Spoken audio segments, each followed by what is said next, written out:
Welcome back to HitPoint, an anime news show, a niche news show, a JRPG news show, a show where Baku and I talk about anything and everything that catches our interest and or ire. We stream live every single Sunday, every single one. We've never missed a single show, right, Baku? Every single Sunday Mm. at 7 p.m. Central, 8 p.m. Eastern Time. We'll be previewing some trailers, talking to an indie developer of an upcoming RPG that I am stoked for, called Forge of the Fae. They're actually waiting for us here. But before we do, Baku, it's good to talk to you, man. How you been? I know, right? The folks here, thought we might have like been dead or something. We're just silent on the on when are we gonna have new videos or uh, new podcasts? Ah, it's yeah. been kind of crazy lately. It's been a little bit busy. A lot of stuff going on in the background, and also I've kind of unabashedly been kind of sidetracked by a whole other creative endeavor that has come in and stolen all of my attention for a short amount of time, and hopefully I'll be back to normal soon, working on Shaking my head, SuperDerek stuff. But I mean, disapprove. that is sort of the way I do things sometimes. It's just I get creatively involved in something that just like this is the new hotness, and all of my attention Mhm. goes into it, and I'm stuck on it for like a month, 2 months. I don't know. Last time this happened, it was SuperDerek RPG's YouTube channel, and it's been about 10 years. So You know what? That tends to be the case that I see for very creative people. Like just they would just sidetrack and just. That's why sometimes I don't know if I believe in like ADHD. I'm like, do you have ADHD, or your muse just like calling you to focus on your attention somewhere else, and you have to respond to it. You it have to could do be. something with it. Yeah. I don't know. Um, I don't know if I haven't been diagnosed with ADHD, but it's a possibility. Uh, have you been tested? no, Well. not by a doctor anyway. I think everyone has ADHD. Like at this point, it's just a matter of It's all a like, spectrum. yeah, Yeah, it's all a spectrum. you may be Um, I, I right. I feel like I'm kind of on the same boat as you, by the way. Like I've just got this new thing that I'm really focused on trying to get done. And so I've been taking some time away from all these other things to try to get this thing working. We can talk more about it once it takes shape. Okay. But I think the important thing for everyone here is that we are in fact alive. We are in fact working on things, even for this show, on the background. So you will see definitely more things to come. So hopefully you're excited to see these changes. One of those things, of course, is having developers come on the show so that we can do these live sort of AMA style questions, Yeah. just Yeah. really showcasing these amazing, talented people. Yeah. You typically see them on like publications, right? You see them on like Nintendo Live, you see them on, I don't know, IGN, and then you see like a text version of something, or you see like a highly Oh yeah. You always see them on RPGFan.com, right? wink wink, Always. Nudge nudge. always Scott. But or you see them on like highly produced, very polished like video interviews, right? This is different. This is going to be a little bit more down to earth, and you can just ask these questions that are just like burning, and there are no bad questions unless there are bad questions. So with that being said, please throw us your questions. I'll be taking them down, and then I'll be able to ask them towards the latter part of the interview. So if you have any questions, and I'll remind you all like throughout the interview that if you have any questions, please feel free to ask, and I will be sure to take them down, and I'll ask them on your behalf. Also, one other thing that I think I should mention here is that there's another creative endeavor that Baku and I have been also working on, and that is trying to kind of build up the audience over on the HitPoint YouTube channel, Oh, which right. is at HP Pod. So we might want to just plug that over there. Let's see. Uh, youtube.com/HP pod. Wait, at symbol. There you go. Yeah, that's our new HitPoint YouTube channel. Go check it out and subscribe if you haven't already. We are gradually working our way up to monetization over there, and every little bit that you can do over there helps. But without further ado, I do believe we have kept our guest waiting long enough. Let's go ahead and switch on over here to talking to David over here at he's the founder of Datadyne LLC and is the executive producer and creator of Forge of the Fae, as well as doer of many things. How's it going, David? Welcome to the stream. Hey, thanks for having me, guys. That's good to have you on. So anybody who's noticing here, we have a little bit of an issue sometimes with the video, and I think that one of the issues that we're running into right now is that David's joining us actually all the way from Japan. So his video does have a way to kind of hiccup every once in a while, but it should catch back up. There he is. Yep, there he is. Yep. All right. So welcome, David. It's good to have you on. And how are you doing today? I'm doing fantastic. I mean, it's a nice, bright, sunny day today, so feeling good. I get to talk to you guys about video games, and so Oh man, good day. I'm stoked to talk about video games. And guys, if you have questions about as we talk about his upcoming game Forge of the Fae, which is coming up to Kickstart here pretty soon, as we talk more about this, if you have burning questions that you'd like to ask, this is about the best opportunity you're likely to get for a while, because he's a very hardworking man who, is going to be working really hard at making Forge of the Fae, and yeah, this is just a chance to hang out and yeah, It's talk very hard to shop. reach out to from what he was telling us before. Like you have to click like 5 layers to find his company email, and even then, he may or may not respond to you. So this is quite the unicorn of a developer Got to to collect get on the show, right? got to collect the 7 pieces of the magical MacGuffin to get access to the email address. Yes. I didn't do it on purpose, but it turns out kind of hard to get in touch with me.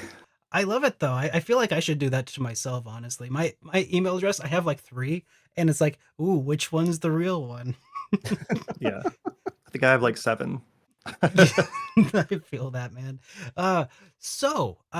Before we really start like talking about Forge of the Fae, I think we should probably watch the trailer together and Yes. get a feel for what Forge of the Fae is. Get everybody here hyped as I am, because I mean we can see a little bit of it down here in the corner, but I think that but watching the launch trailer, or not launch trailer, but the official trailer that just came out about 6 days ago, will be a good way to kind of get everybody up to speed about why I'm so freaking excited about this game. So yeah, let's check it out here real quick.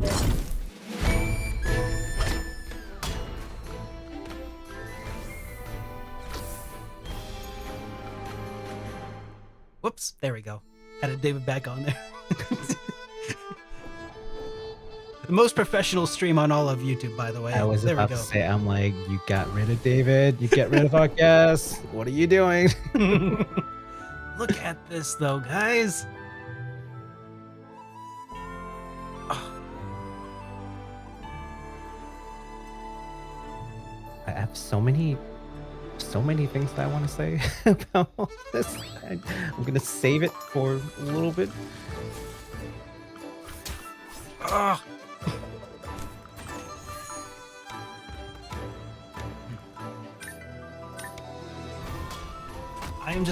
I'm such a sucker for this style, this beautiful pixel art.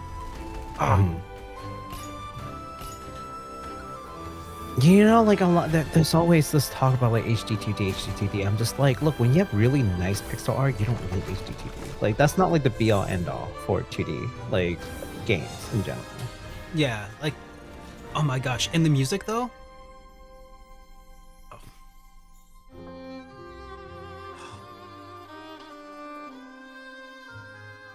But yeah, not everything needs that layer of bloom and Yep. and everything Mhm. to. Like It's this is nice, gorgeous. but oh my god. Coming 2026. Okay. 2026. I You cannot got wait. rid of Oh, you wait, got wait. rid of David. What are you doing? What are you He's- doing? Our guest. There we Bring go. him back. Bring him back. The most professional. Not really going away. I'm just hiding for a minute. Muscle memory right there. Yes, 100% muscle memory. Okay, so that is Forge of the Fae. Mhm. Uh, man, so do you want to like provide just another like kind of brief introduction to Forge of the Fae for all of our viewers? I mean, we just saw the trailer, but like, what in in three sentences or less, what is the culmination of all of your efforts over the last several years? Oh yeah, easy. I guess so. Like, Forge of the Fae is just sort of this game that I wanted to make, and it was just having played so many, both the old school RPGs as a kid, all the way up through like very modern RPGs, and Forge of the Fae kind of like hits a lot of the right points because like the whole team who's been involved with this and myself Mhm. all just kind of have this shared vision for like, this is cool, this is fun, let's do it this way, let's not do this, whatever. And so it's more than a nostalgia piece. So it's not just, it doesn't just look like an older style game. Mhm. We do a lot of more modern things in terms of gameplay, in terms of even like visuals. We use like particle engines and things like that. And it tells a very what we want to be compelling story. Yeah. And so it's more than just like pretty graphics and beautiful music. I So mean, it's that's where we started. We want to be story first. it's definitely beautiful graphics and beautiful music already, and sometimes that's enough, but, I mean, I'm glad to hear that there's more to it than just a pretty face. So I guess one of the things that we kind of already know about this after having dove through some of your existing interviews and your Kickstarter page, we can kind of see that this is going to be drawing from some Celtic folklore.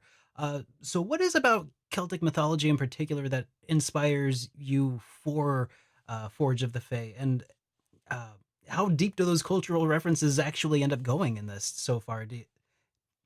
Yeah, so like when I was trying to figure out what the world of Forge of the Fae, um, I I can't tell you the exact moment where I was like, ah, yeah, Celtic folklore, like that's what we're gonna draw from. Yeah. But I knew that that's always been something that I've been interested in, like even as a kid, whatever. Um, a lot of the old Final Fantasy games, they use more like the Roman gods and the Greek gods and that kind of thing. Um, but this was more like I guess I don't know if it's just watching different shows, animes, games, whatever, where it sort of shows like the darker side of what you kind of mainstream get to know about things. And so there was this kind of fairy folklore where back in the 1700s or whatever, there they weren't like little pixies going around spreading magic and taking you to Neverland. It was like oh, if they come and steal your baby's breath at night, kind of thing. It was Hmm. it was it was weird and kind of darker, and so we've bought books and references and stuff like that, and one of them was uncovering Celtic mythology, and it's a short book, and it does a great job at just kind of like giving an overview of all of that, and we all read it. Well, I think most of us read it, and it was like, this is cool. This is where we wanted to go with it, and so it just kind of started with an idea and a thread, and went from there. So you guys are kind of leaning into sort of, I mean, I guess in a way it sounds kind of Brothers Grimm esque, sort of like darker fairy tale sort of storytelling. Yeah, yeah. It's not like, so one of the big five tenets of the game is that we want a mature tone without making it like a mature game. You know what I mean? So we want it to be Yeah. enjoyable by a wide audience, but we want it to definitely be more of a mature tone for the game and not like super lighthearted or you know. But we also don't want it to like take itself too seriously either. I like that. One of my favorite games growing up was Terranigma, which never came out Mm. here in the United States, but it's another game that I think has very serious tones, touches on a lot of interesting concepts about life, death, and reincarnation and stuff, and it was fine for me as a kid, but like I can appreciate it now more with like the hindsight of being an adult and life experiences and stuff. So it's really awesome to be able to hear that people are still making games that can be enjoyed on different levels, and that's Mm. really awesome. So yeah, I guess one of the game's protagonists here is named Fiora. Can you tell me a little bit about her journey and like what's she doing? What's her motivations in this game? Like, what's she doing? Yeah, yeah. So she's the main character, Yeah. and the game really focuses around her and the other five characters, right? And so um, it's about her. It's about you know. I think all of the characters are going to be likable and unlikable at different points in the game. They're Oh, good. they're very kind of like realistic people. Like you're not gonna like somebody all the time, every day. Hmm. And so it's sort of her journey mainly, but it other characters as well, and it kind of touches on her finding herself, learning to kind of appreciate her friends, and just kind of growing up a bit.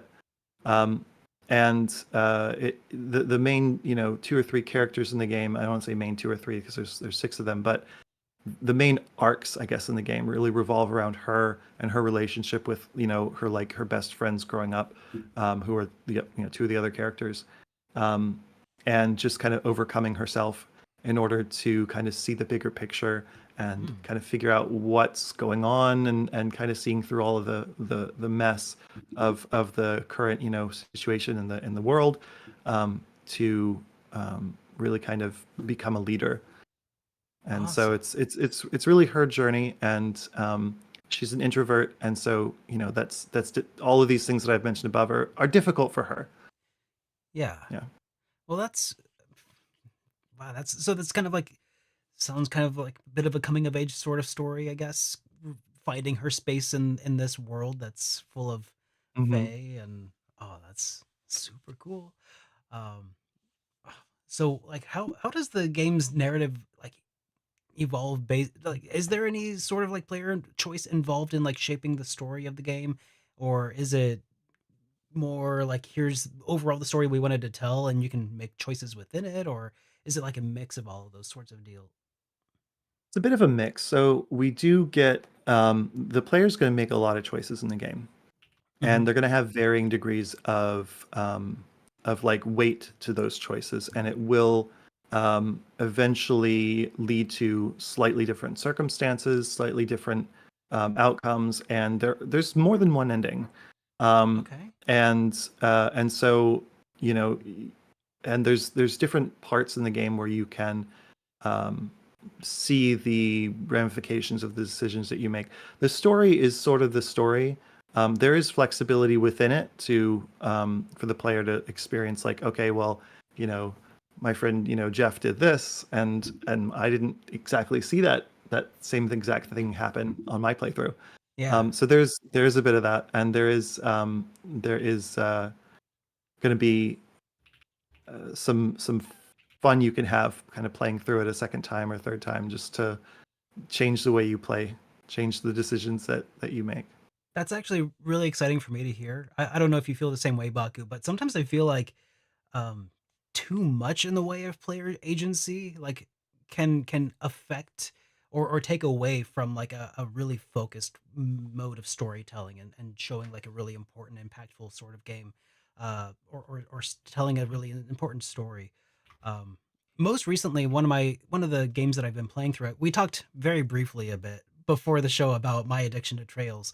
But one of the issues that I eventually ran into was because of the fact that the games were designed, at least the Cold Steel games in particular, were designed to be follow sequels to each other. Essentially, player choices couldn't really carry over, so they all felt really mm, Hmm. unimportant, I guess, in some ways, but also the fact that they existed and compounded upon each other prevented the game from being able to tell a really interesting and in-depth like inter-character development.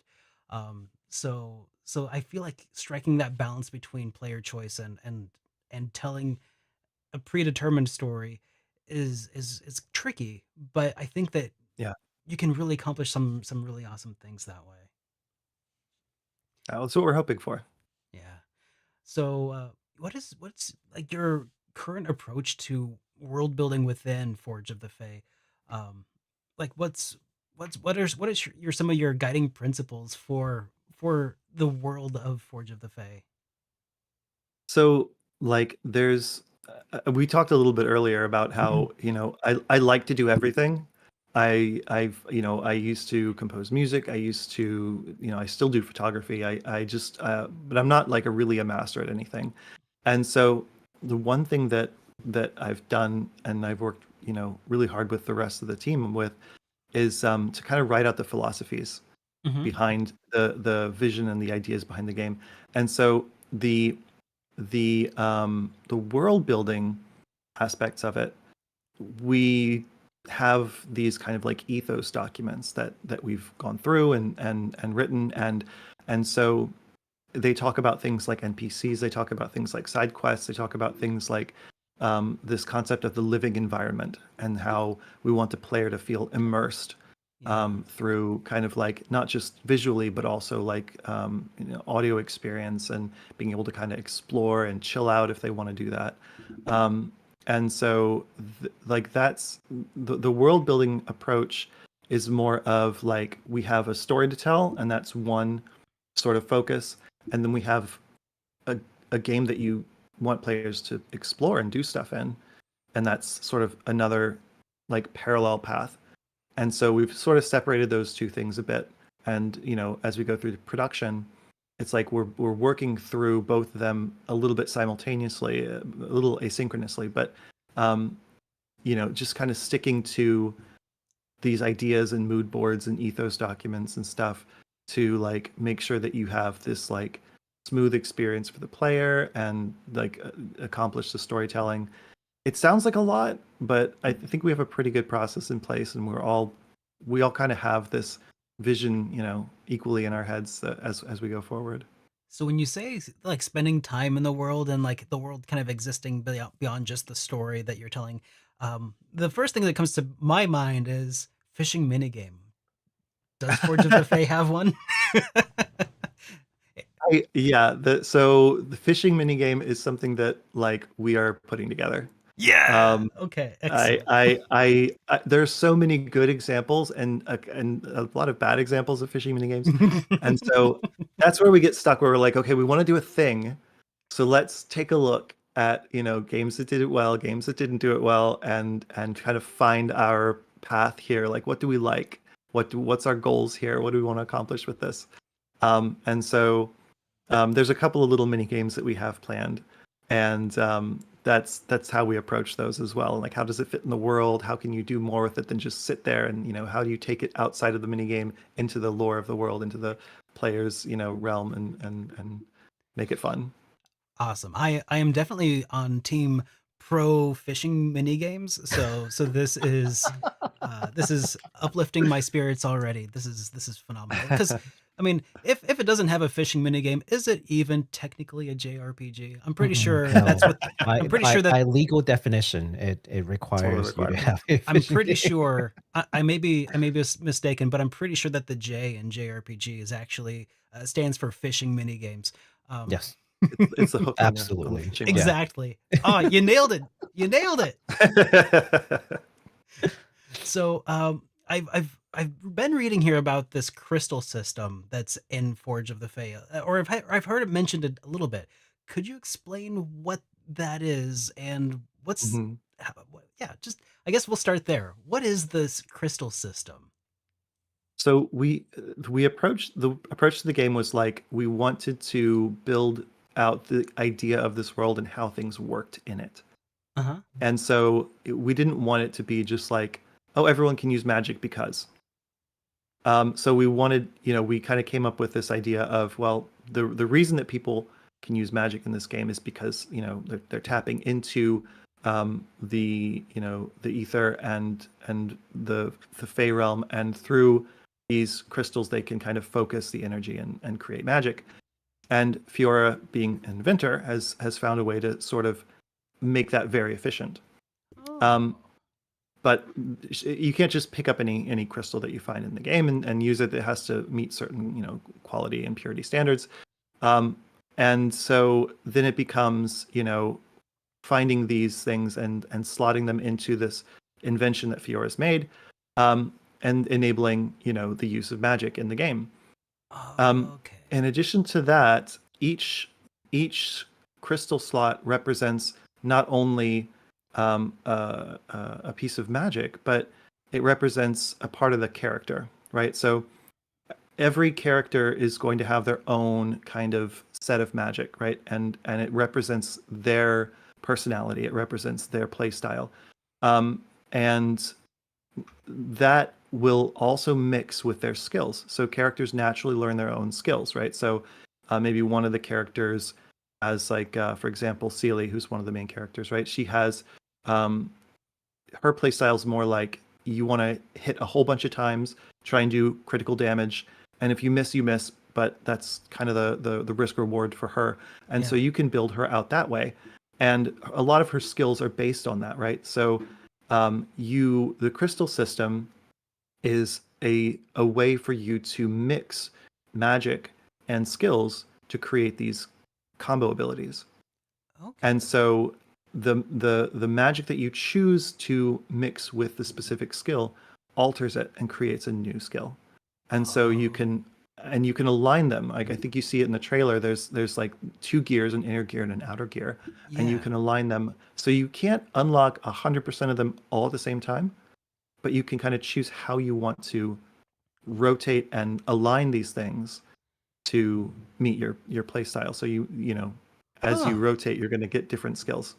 Yeah. Okay. That's super cool. So this sounds like a really flexible sort of like way to build your character basically to suit your play style. Is that kind of what I'm picking up then? Yeah, that's how we're trying to approach it. Yeah, and it's interesting, and you have to think about it a little bit because, like I said, you can't just unlock 100% of it all the time. You have to choose which route you want to take, and you have to think about, like, okay, well, I want this crystal to align with this ability because I love that combo, but that means it needs to rotate. You know, the inner wheel and the outer wheel need to meet here or there, and it's kind of fun. Once we started playing with it, it was kind of like, okay.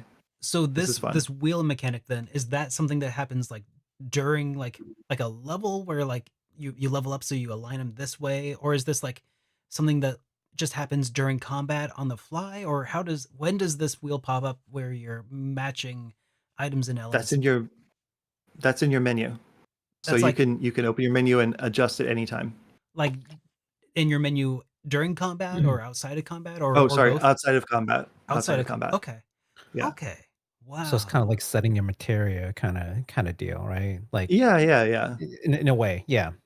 I was thinking like setting up well, I mean, you haven't played any Trails yet, but there is also a system in Trails of Telling me all matching that. Don't let matching Derek shame you. crystals. Nope. Don't let him do it. You know, that's okay. You have until the Trails in the Sky remake comes out before you are obliged to play it, so it's fine. I'm just kidding. As soon as you talk about trails, like chat's gonna like flare up because like trails.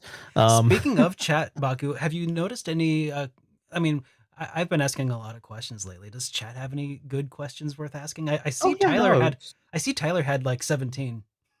Well, no, we no, I've been taking questions from different folks, which by the way, feel free to keep throwing questions. But I'll ask a couple to start. So I've been listening to the conversation this entire time, of course, and I think one of the things that I'd like to know is like what if you have to say something is the main inspiration for Fortune of Fate, like what would it be? Like just if you just had to pick one thing that really sparked your interest or inspired you to even take on this project, like where is this coming from? It's a small story, and it's a bit personal, but it's so my daughter. I was telling you guys earlier. I wanted to raise the perfect kid, so I started her out on the old 1990s JRPGs. I'm just kidding. When my daughter was about 8 years old, she I let her play some of the old Final Fantasy VI, Yeah. right? And so it took her a long time. It took her a long time to finish it, and and I don't know why. Whenever I tell this story, I get a little bit emotional. But so this is because this is just a very inspiring story to me. When you finish Final Fantasy VI or any of those games of that era, there's no New Game Plus. It just says the end, and you hard reset the console. Right. So it took her like 9 months to get through this game because she's 8, and video games are easier now than they used to be. So, when there'd be a boss battle or something, she'd be like, come sit next to me and help me on this boss battle. So I'd kind of help her, and she's like, should I use a potion? Should I, And so she was really into it. And she finally, beat Kefka, spoiler alert. What? And you do. So she finally beat the game, and the credits, they go through the whole ending scene, the credits roll. And she's still holding the controller, right? Yeah. And it says the end. And she starts to cry, and she's like, I don't want it to be over. Oh, jeez. And I was like, so relatable. That's the game I want to make. That's the kind of game I want to make. That is extremely relatable. Because I was right around that age when I played Final Fantasy VI, and it was on the SNES, and I had a very similar feeling. Very similar feeling. Obviously, the expectation at that point was, it is the end. There is no New Game Plus, as you mentioned, but Final Fantasy VI is still my absolute favorite Final Fantasy because I really don't want it to end. I want to see more. The ending sequence too, like it was one of the most beautiful ending sequence of like just any RPG that I can remember. Depending on who you recruit, you get this like escape sequence from like the floating island, right? And then it plays back like it's kind of like a movie. And then there's that like whole like airship sequence right at the very end. And then the music plays, and then it's just the clear blue sky. This is the world that you've saved. Look at all these people rebuilding their lives. It was all thanks to you. You did this. You helped these people out. And it's just like that great sense of accomplishment. It's just beautiful. I can see why she would broke out crying, because as a grown man, I think I would also just like break down crying. It's a beautiful sequence. I feel like that's a feeling we've all experienced. Like, man, Earthbound was my very first RPG, and even though it had like a little bit of an epilogue at the end, like it was just like it was even all the more tear jerking that it like, oh, now we slowly peel off the band-aid, and like because of that just twists the knife a little bit more. But that's my inspiration for making the game. Is like that's the type of emotion. That's just what I want to capture. That's the type of story I want to tell. Well, man, I'm convinced. I mean, it would take this level of an inspiration to make a beautiful game like this. So I gave you so many praises like before the show began, but I stick to my words. The people in here knows, like the viewers know that if I have something mean to say, I'll say it. Like, and I've gotten flack from people for like, oh, don't be too mean to it. I'm like, yeah, but that's the truth. Like, get over it. No, but this is an absolute gorgeous game, and I'm listening to you describe the systems, and like talking about, well, you can't have everything, you can't just have everything 100%. That's brilliant too, and that's the kind of insight that makes sense. If you could just do everything, then there's no strategy. If there's no strategy, it's not fun, right? Like then whatever, you just collect everything and just mow down your enemies, and there's really just one way to play the game, because there's only one optimal build, and there's no choice in the matter. Your playstyle doesn't matter. There's just one optimal way to go. That's boring, right? So I'm glad that you put the system together that allows for some thinking, but not, I mean, at least from what I'm seeing, it does not look like overly complicated, where it's going to take like hours and hours to, try to figure out how this thing even works. It's a hard balance of like some strategy element, but also it's not going to take like a master's degree to figure out how to work, right? So that is fantastic. A follow-up question to FF6 from our viewer Fluffy Dog. Who was her favorite character, and was it Locke? Oh yeah, no. In FF6. Yeah, no. I think her favorite character. It's probably changed over the years because she's 12 now. Mhm. Um, and she just played it again, just like a few months ago. I think it's Celise. I think Celise is her favorite character. No, Yeah, Celeste. Yeah. yeah. So there you I think go. It's not Locke. Fluffy initially Dog. it I'm was sorry. initially it was Tara. Yeah, sorry. Initially it was Tara, and I think now her favorite character is Celise. Very nice. So let's get into talking more about like the game system, right? So that was more of a high level story. Let's talk about the system itself. A question is, will there be a world map and fast travel in between areas? Is Ooh. that something that you're Oh, looking to put in the game, or is it in the Yes, game? yes, That's yes. That's something that's going to be super in the game. nice. We are not only not only going to do a world map. We are going to be partnering with. I really hope. Um, um, Someone named Francesca. Oh my gosh! Of course, now that I'm on the live podcast, I'm wondering if like is that Francesca? I haven't talked to her for a few months. Mhm. She's a professional cartographer, and so she oh, builds no Oh, these way. oh. beautiful maps, and she does Mhm, it like on like physical medium, right? So she's like painting this, mhm, and Yeah. so that's the direction we're gonna go, and we're still like trying to figure out exactly how the fast travel kind of um, ties into the world. We want to mhm, make it kind of fun and whimsical, and not just like hit a button and travel here, and there's no explanation as to why you show up. mm. Um, so we've gone down quite a ways figuring out how that's going to tie into the world. But yeah, for sure, because otherwise you're just spending so much time walking around. Mhm. So, and we want the map to be pretty. Makes a So lot of sense. side note. See, Derek, this is the difference between like a great creative endeavor versus like Chuny. Remember how we were talking about like Chuny? What does that mean? Like Chuny Yeah. is not this.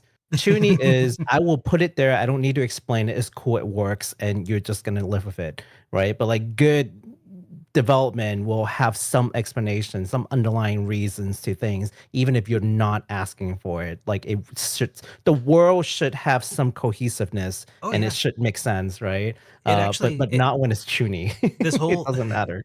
this whole conversation has a time or two reminded me of a little bit of like I always wanted to know when people say high fantasy, low fantasy, what the heck are they talking about? What does it mean? Mhm, And apparently, high fantasy, as it was explained to me when I was doing some research on this, I guess, was basically low fantasy is just like, oh yeah, there's magic. And with magic you can do whatever. Cool. That's it. That's all you need to know. Hand wave away. It's magic. But mhm, in high fantasy, you need to know why the magic works. It's because of these crystals. And well, why do the crystals work? Well, they work really well now because they're used with this machine or this mechanism that was made mhm, by Fiora, and not everybody can happen to use magic, but through this you can, like, so like there's explanations of the world and trying to make some semblance of like realism. So mhm. so I'm I guess in a way I'm saying like this is sparking some high fantasy vibes from here. It built into the this indie RPG, and I'm loving it. Um Very, very nice. Okay. Here's the next question. Which, by the way, the map thing, you've managed to get me even more excited when you're talking about like having a more realistic map. You mean the tundra is not going to be right next to the desert and the volcano? Like what? Bizarre. Okay. Uh, Roughly how long are we look like how long of a game are you looking to build for like one playthrough? So the easy answer is about 25 hours. If you're a completionist, it'll be longer. Um, that number has changed. When I first started making the game, I was like, well, I kind of want to just do something shorter, and after a few months, that went out the window, and I was like, well, if I'm going to invest all this time, it might as well be a longer game. So the target we're looking for is about like 25, 28 hours, something like that. You can just kind of get through it. I feel like that's a pretty And if sweet you want to spot. play through it, yeah, if you want to play through it again, you can play through it again. And yeah, I don't know if that comes from being like someone who has like a full-time job and a family, and I don't have a lot of time to play games. So when the new Final Fantasy VII comes out, I'm like, oh my god, how long is it going to take me to get through this? I know. We were Oh, just talking about this in the pre-show. And it's no secret to all of our viewers too, because we've been very vocal about this, which is indie games is the kind of games that won't waste your time. And as adults with a full-time job, family, other obligations, perhaps even, dare I say, other hobbies, oh no. we just don't have as much time as we used to, when there would be one game for like 6 months. Like you have 6 months, that's your Mm. one game from that you get from your parents. Really make every minute count. Nowadays it's more like I have 5 days for you. Like, don't waste my time with these fetch quests. So yeah, and we appreciate all the developers for being very mindful of just what does an adult schedule truly looks like today versus like the yesteryears, and adjust. We Mm. more than you can imagine. So we don't talk about this a lot, but boy, it makes a difference. Um, Definitely. in terms of endings, you did say that, hey, we talked a little bit about endings, but I want to ask a little bit more. Will there be like different decisions that really result to like alternate endings, or are you looking at like just delivering one very solid playthrough from start to finish with no alternate endings? And will there be New Game Plus that you're planning on putting in? Right. So um, the way I originally wrote the story was for two different endings. Right. I wanted to keep it fairly straightforward. Obviously, the path to getting to those endings might look a little different depending on your playthrough, Hmm. but there are at least two endings that we have planned. Okay. And Wow. there may be flavors of those, but it's sort of like the good and bad ending, right? Like you can influence that throughout the game, and you can sort of make decisions right close to the end. And it's a tough balance actually, because like we want it if you get a bad ending in a game, you sort of like, well, do I have to play through the entire game to I know. get a different ending? Like, I feel that. Yeah. um, so we want to sort of give we don't want it to be 50-50 where like Mhm. you accidentally get the bad ending. Ugh, and So yeah. so there's that. Oh boy. But Yeah. yeah, and we definitely, but we still want to tell a solid story. We wanted there is a story that we want to tell. We don't want to interrupt it for just the sake of doing a whole bunch of different endings. But yeah, that's where we're going with that. That's good to hear too. I mean, I guess this is coming from like somebody else, because we're all just time-strapped adults. We're like, oh, good ending and a bad ending. Oh, what happens if I get the bad ending? Do I? See, this is why I I Yeah. appreciate Persona, because like it will basically tell you like you should save your game now, and then I'm gonna yes. ask you an AP question, and it's very obvious which one is bad. And if you choose the bad one, we'll show you this like sequence, and it's the end. But you go back to your save, you pick A, and then you can continue like the path to the good ending, and that's fine. Yep. Yeah, I appreciate that very much, because then I can see both. Like, I want to see the bad ending. I want to see the work that you put in. It makes me feel like it's not my preferred ending, but I still want to see what story you have to Hmm. tell me, even if it's like the bad ending, right? So, Hmm.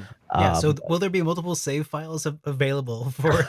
Yeah, for sure, for sure, yes, please, Awesome. please. for sure. Thank you so much for that. Okay, next question. Will there be waterfalls? Very specifically, waterfalls. And if so, will there be hidden caves and secret stuff like items, hidden characters, mini boss, Mhm. missable things in general? Heck yeah. Oh, Um, heck yeah. we have spent a lot of time working on water, and reflections, and like all this kind of stuff that like if you look, well, the demo should be out hopefully Monday, Tuesday. You'll be able to play, and there's a lot of little stuff that we've done where if you pay attention, you'll see it. Like the reflections in the water, like Mhm. the water, you can kind of see the sky. You can kind of see the clouds in the water. And so we found that that really brings out like the depth of the game. Otherwise, it's kind of flat, right? And so we love waterfalls. There's, Mhm. even in the demo, you can see a couple of little ones. But for sure, like we want the game to be something you can just play straight through, or you can like explore and dive deep, right? Like there, Mhm. we love little hidden stuff in.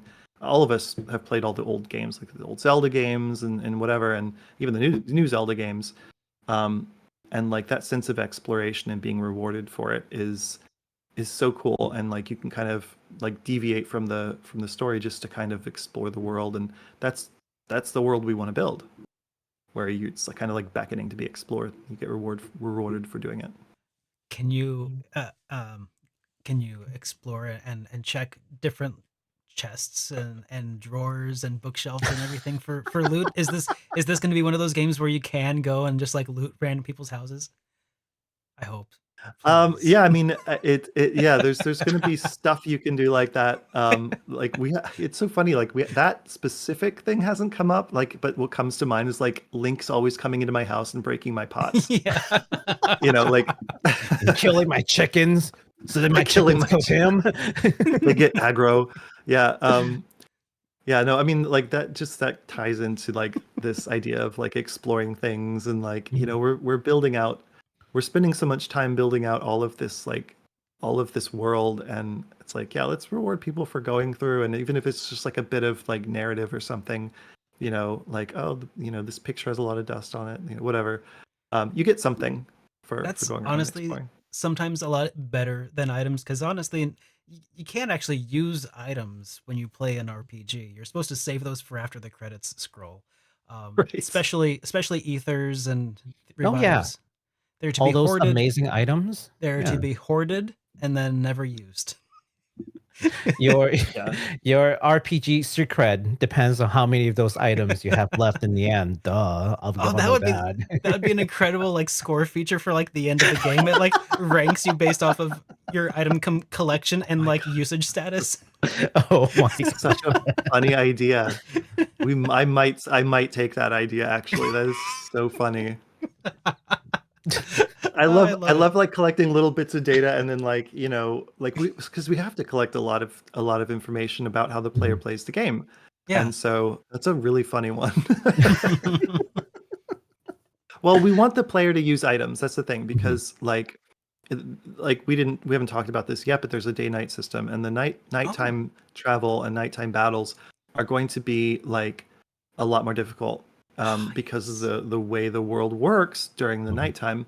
And so we want the player to use items. You guys hear So we make that? Awesome. them Date night plentiful, cycle yeah. that actually matters.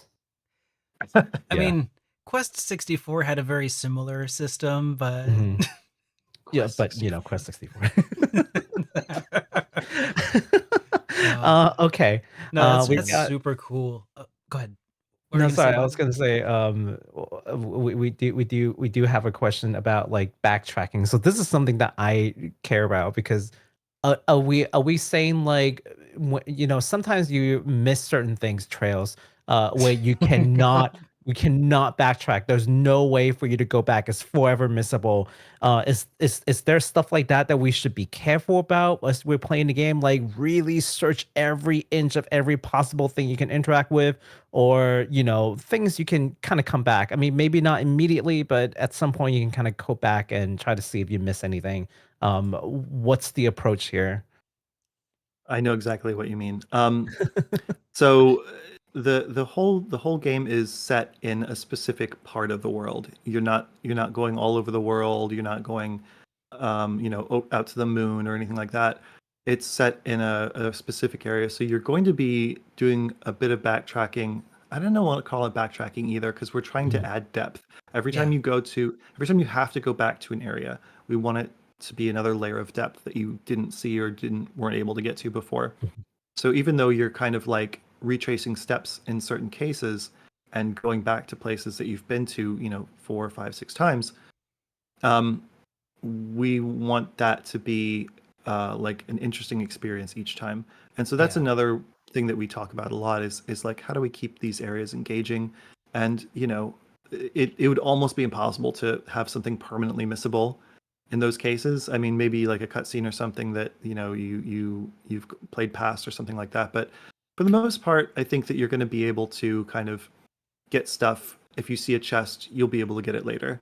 If you Hmm. don't have accessible way to get to it now, then and some of the game, we build features um, and enable features and allow you to upgrade features that will reward you for backtracking a bit.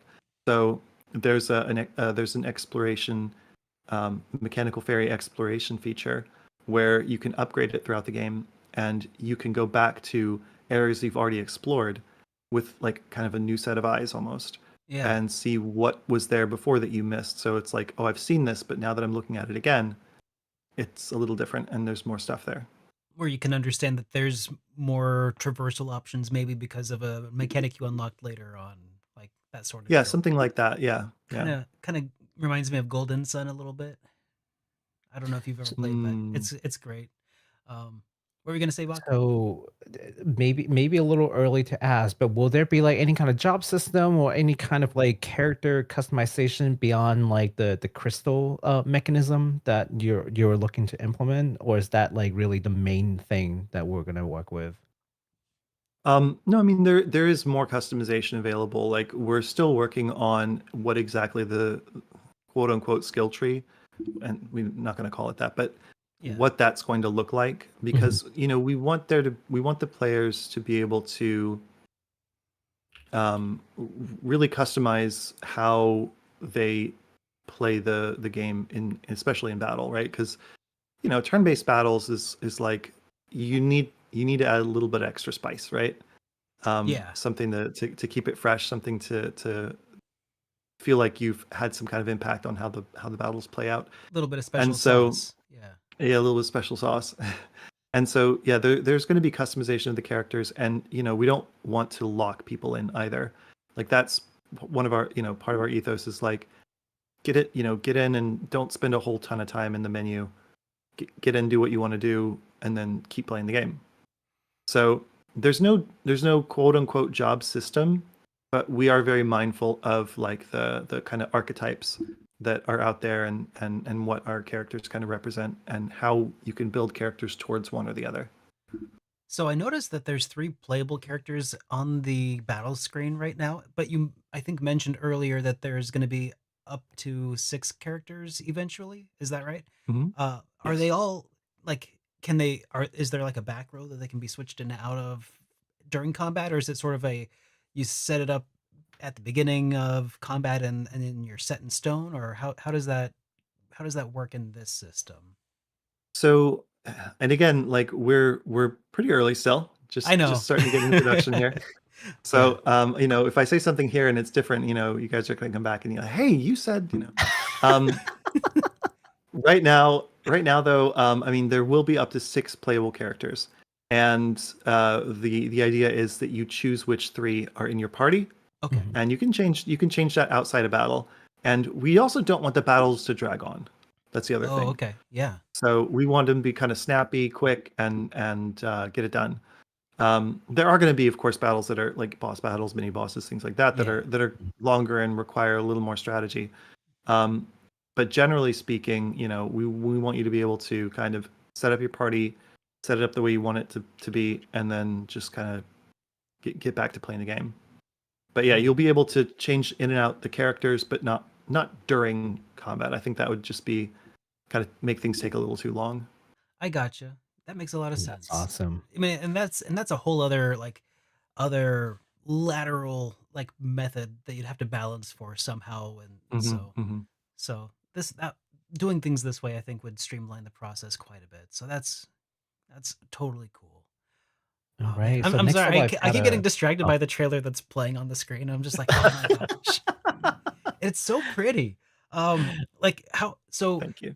on the subject of the art in this game, like how did you guys land on this style of pixel art, and like How difficult has this been to achieve this level of visual incredibleness? Like that aesthetics is just it's quite it's incredible to So say the least. Like I have a loss of words looking at this, but sorry, go ahead. I have to give like full credit to the creative director Tim Pixel Groover on social media. He and I share this such like strong vision of the game. Like I don't know how we kind of got in sync for the visuals, but Yeah. like we've just been in sync and we've stayed in sync the entire time. Like we've been working together on the game for over 2 years, and so and he's fantastic. Like he's absolutely phenomenal. And we have between like 3 and 5 other pixel artists working on the game. Um, everyone's kind of working on it part-time, freelance kind of stuff, and some people have full-time jobs, and some people are just this is part of their repertoire or whatever, and part of the Mhm. projects they're working on. Yeah. And they're all fantastic. And we created these mood boards. And me as like I one of my hobbies is photography, so I love working with color, working with composition, and really like as we go through like those mood boards and ideas, and like kind of just setting up the world and presenting a picture, like the one true screenshot of what this looks like, and then just like having like a very creative way to kind of roll through ideas and stuff like that. Like we had someone, a new pixel artist, join just recently, and their first, it helps that they're super talented as well, but like the first kind of NPC that they made, it was like perfect. Like just Ah, it's Don't you Rourke's son, love and he that? looks like him, and he's like, it's like, oh, like no comments, it's perfect. And it's I think part because he's like super talented, right? But in part because I think we have this kind of very strong set of visual examples and mood boards and style guides that we've created and that we are trying to very much stick to. And awesome. early on it was like, well, the very first thing is like, well, what size are the tiles? And I was like, oh, I don't know what's the right answer to that. And so, how tall do you want the characters to be? I was like, I don't know, like not too tall. We have to nail down these things to like, pixels and stuff. So that's how we decided. Like, I was like, you know what? If it's going to be small, I don't want it to look, I don't want to have lanky characters, because when you're doing pixel art, small game, like I think they kind of look a little bit distracting. Hmm. But I love the small characters in Final Fantasy Tactics. Hmm. And I was Yeah. like, okay, that let's look at that. And so we started looking at that, and that's how kind of we modeled what the characters look. Because it's like they don't have a mouth, right? So it's sort of that okay, you can get some detail and you get enough to know what the character looks like, and then you get their portrait, so then you really know what they look like. Yeah.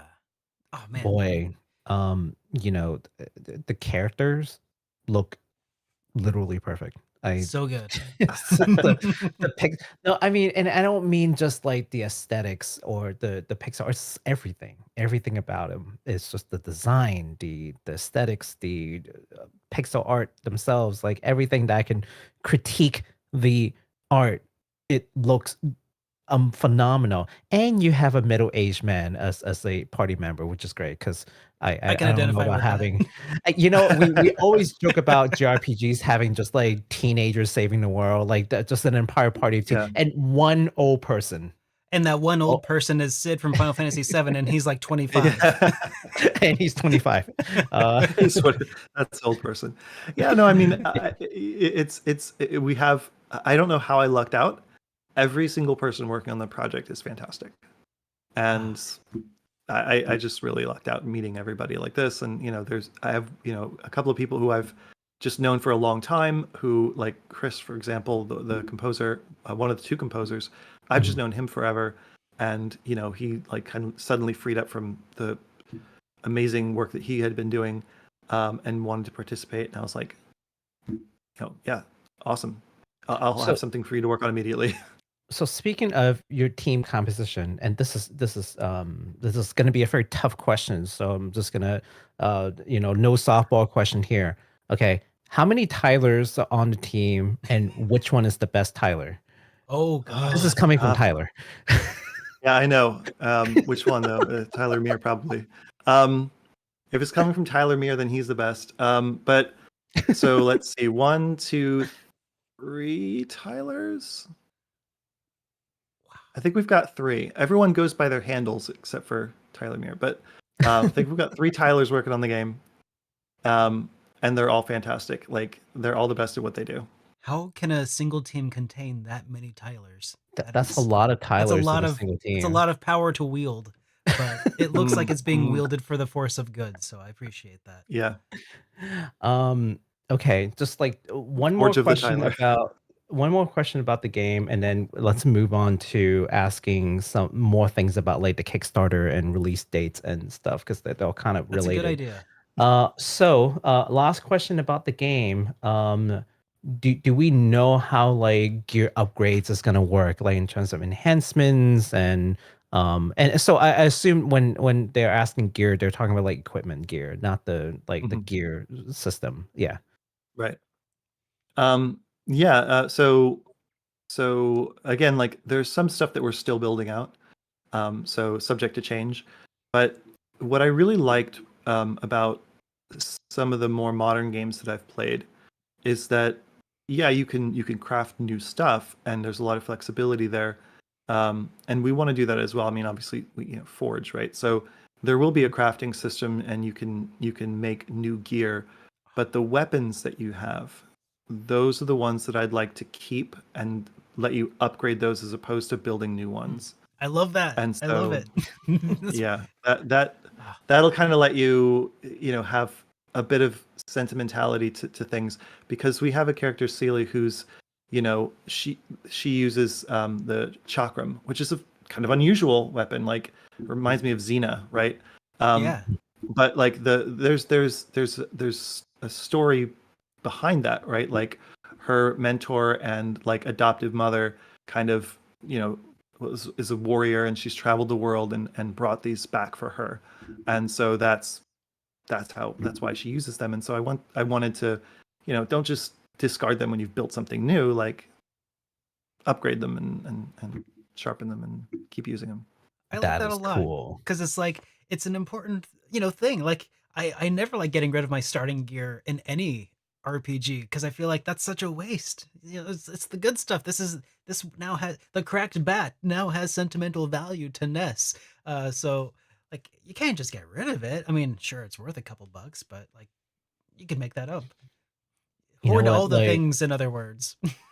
the Mhm. best my favorite thing about these kind of interview series, and I don't know if like chat would agree, is just being able to not only find out information that you might not be able to get from like say the Kickstarter page, which we'll get to in just a second, but also just listening to like little things about decision points on like, well, how did we come to this decision to make this, or like what were the thought process, what were some practices that we had done to ensure that our vision can stay focused. Like those are things that you don't really hear about. You see the finished product and it's either as good or bad, right? But what makes it interesting is how did you even get to that good product, like, right? So I appreciate you taking time to share that with us.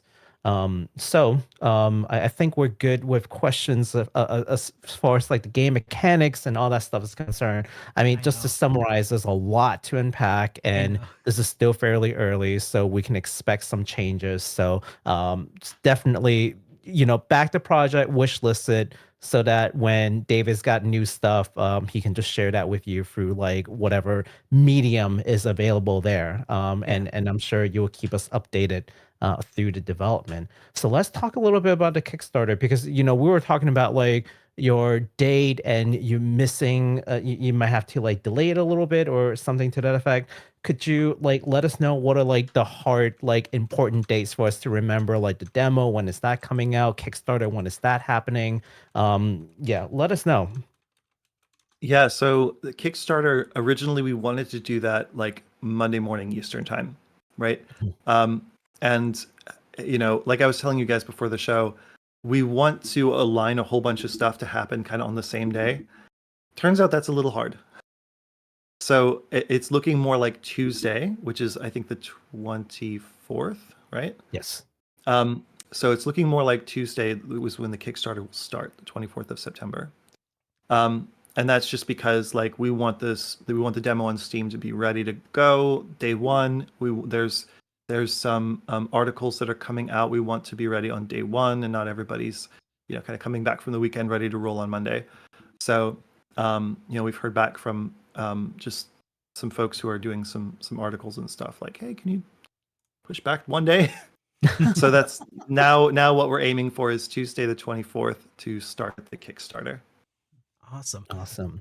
Real And quick, I did want to point out sorry. and congratulate you on a new milestone that you don't even know you've just passed. But it looks Mhm. like you now have about 1,000 followers on Kickstarter right now. Oh Oh, wow. sweet. Naticus right here in our chat mentioned he is now follower number 1,000. So congratulations on that. Nice. Hey, awesome. Thank you. And Thank you so much. and just I'm real quick, so humbled everybody. by how many people just love the game. I'm just like I know. amazed. It's so wild. It's so great. Everybody who's watching right now, please be sure there are links in the description to the Kickstarter and to the Steam page. Please go wishlist it on Steam right now and follow the Kickstarter so you can see when it goes live. I just want to make sure we throw that out there real quick before we get too far down the road. Absolutely. Yeah. Now, in terms of like release, and we may still be a little bit early, but are there things you can reveal about like backer rewards? Anything you can share at all? Will there be physical items? They specifically mentioned physical OST and cloth world map. Cloth world Ooh. map will actually be really cool, by the way, because you've got this like photographer who's actually working on this. So it wouldn't just be like whatever. Something this could be like a really cool thing. But anything you can review and share with us. Yeah, so there is at least one physical reward. It's going to be limited, um, and the physical rewards, like I started out having like a few of them, and then I started talking to people who've done Kickstarters and whatever, and that's sort of been like their worst experience is trying to get these physical rewards done and out to people. And so I started looking at like the logistics of trying to like do shipping and stuff like that. I was like, oh my god, how am I gonna do this if like 8,000 people need this thing? And so I had to kind of pick and choose what to do. Most of the rewards, there's gonna be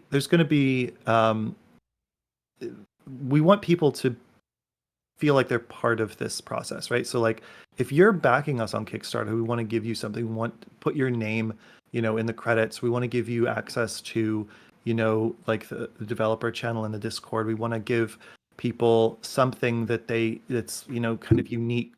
Unique and other than just like, hey, it's a digital copy of the game, which people can do as well if they want to just get like we have like an early bird special, which is a discounted version of the game. That's cool too.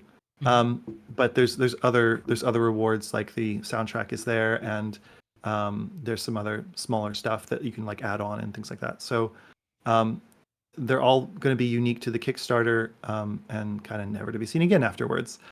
But yeah, hope that kind of answers the. Awesome. That's Yeah. super exciting. Do you know like which platform you would want to release the game on currently, or is that something that still like needs to be decided like and iron out? Well, for sure, Steam. Mhm. So we'll have it for the PC, and we really, really, really are aiming to have it out for the Switch or whatever Nintendo has out in 2026, PlayStation and Xbox. Nice. Awesome. Any plans for physical editions, or is this mainly going to be a digital release? It's too early to tell. I have a lot to learn about the logistics of physical games and stuff like that. Mhm. I love physical stuff. Like I loved having like the little art book and stuff that came with the game and or the instruction book or whatever. Definitely. So as much of that as we can do is going to be great.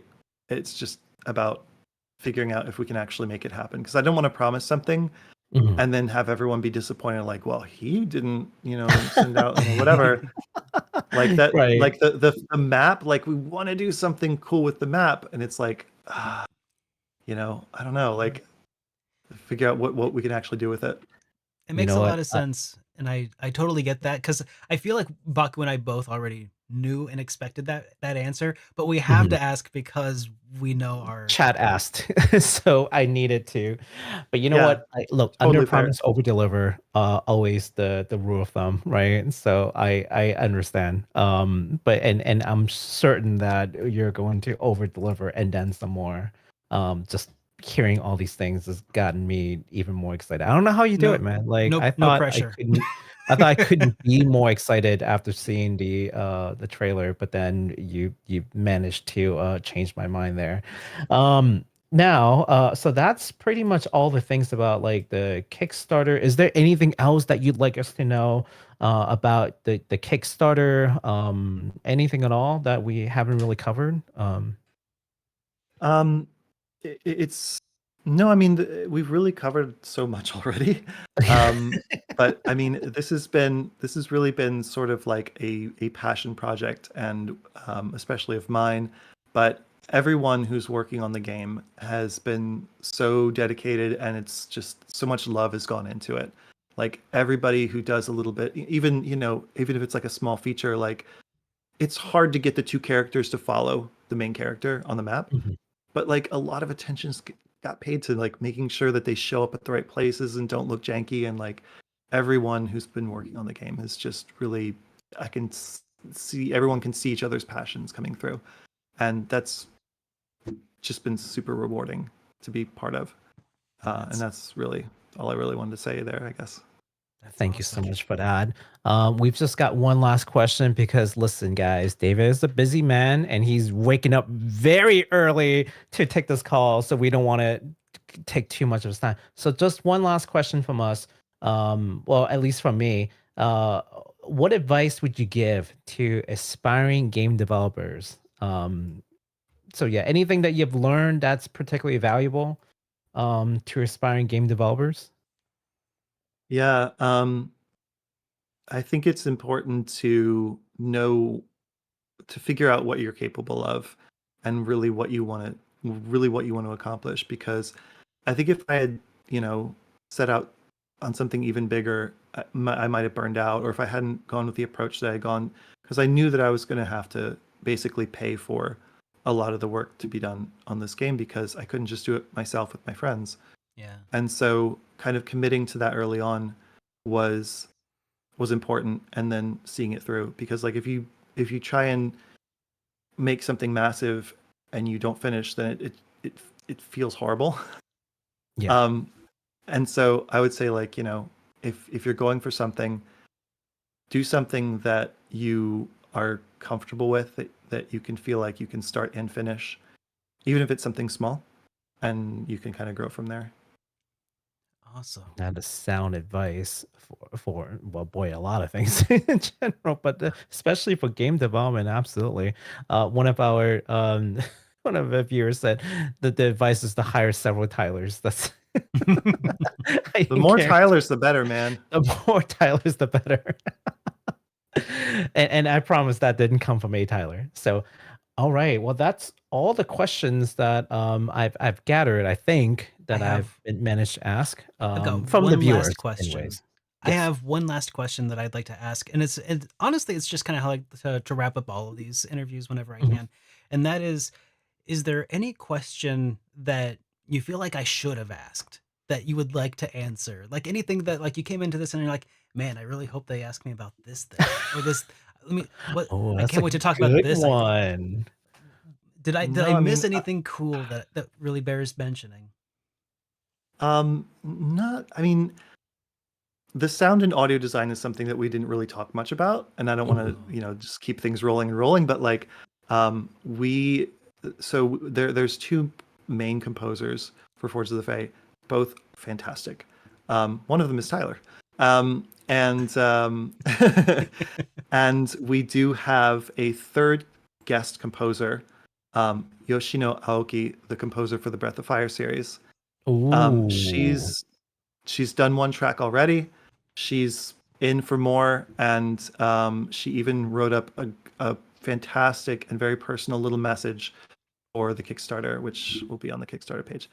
So it's just super exciting. And again, it's like one of these like incredibly kind people who are just super talented, and for some reason they just want to work on Forge of the Fae. Did you hear that, Fluffy Dogs? Oh, they said We have the some Breath of very Fire diehard word. fans. Like, David, have you seen our show? Is that why you're saying Breath of Fire? 'Cause every show, we will have a couple of people ask about Breath of Fire. It's like, no, there's no news on Breath of Fire. There's still no news on Breath of Fire. Stop asking. I'm kidding. No, but that is super awesome to hear. Thank you so much. And yes, I apologize. I was scrolling back to see if I had missed any question, and someone was asking about the music direction or Yeah. to that effect. So thank you so much for covering that. Well, I don't have anything else. I mean, I lied. I have so many questions, but I I'm not know. about to keep you here for another like 3 hours. It's going to I turn into leg- an interrogation. I Uh, legitimately had like I had 5 questions specifically about the music. It's just we only had an hour. we So can only pick and choose. I know. Yeah. All right. Well, David, thank you so much for joining us to show off Forge of the Fae. Everybody, again, if you haven't already, go over to the Steam page and wishlist it. That is so incredibly helpful for indie developers, especially just like to show interest and to get people hyped up. Go wishlist it. Makes a huge difference. And then equally importantly, go follow the Kickstarter and throw a bunch of money at them, because I have a feeling that that's gonna go to really good use. So yeah, again, thanks for coming over and talking to us, to a bunch of nerdy people about fellow nerdly love about RPGs. It's so fun to always get to do this. Yeah. Thanks for having me on the show. Thank you This so has been much. fantastic. All right. Well, take care, man. We'll talk to you later on. Hopefully after launch we can have a post launch interview and I follow can't up. wait to Heck play yeah. the demo. Yeah. I cannot wait to play the demo. You So, have to wait, Baku. You cannot. You uh, must uh, wait. all right. Thank you, sir. All right. Take care, Have a Thank you man. so much. lovely day. Cheers. You too. Bye. All right, Mr. Oh my gosh. Derek. Oh, I know, I know. So now you guys know what we've been working on. Like when we're gone silent, like, oh, sorry, we can't do the show. It's like, no, we're doing stuff. We promise we're doing stuff. It's just, I can't tell you what we're doing until we get the ducks lined up and things scheduled and everything's good to go. And then so you hear Dude, it, and it's like, oh yeah, we're doing this whole interview dude. thing. Yoshino Um, Aoki. Holy cow. I know, I know, I How know. did I not know to ask that question? Mm, Oh terrible, man. Derek. We Ah, depended on you. We gave you the I'm we gave you sweating. the first mover advantage. We gave you the question slot to ask questions. You didn't ask about the music. You failed the people, I Derek. know. I know. Man, this is oh wonderful. I am so psyched. Oh man. Okay. You know what? A hype responsibility, Derek. Yeah. There, Okay. hype Okay. Let's reel it responsibly. back in. Let's reel it in Hmm. like a fishing mini game. Yeah. Yeah. All right. So now that we've completed our interview, you know what time it is, Derek? What time is it? Well, it's Oh, we have to do the rest of the it's podcast, huh? 9:19 p.m. Eastern time, but we also need to do the rest of the show. So Oh my gosh. All right. Well, interview time is done. So let's go ahead and switch over to talking about updates to past releases. yes. Where is the button for this? No. Wait. Nope. This one. Here we go. Updates Yep. and DLC. I'm sorry. I'm starstruck. Yeah. No, it's I know. I know. We can geek out a little bit afterwards, but we got to focus. There we got to focus. We got a show to do. All right. All right. All right. Bring it Okay. in. Bring it in.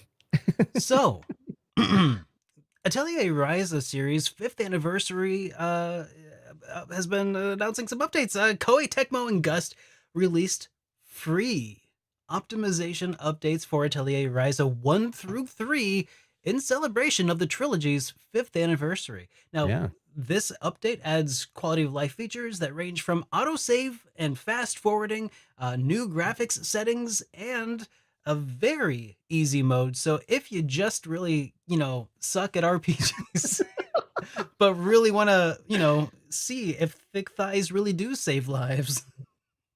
I can't believe you wrote all this down, Baku. That's very strange, but you can do so now with this free, free update.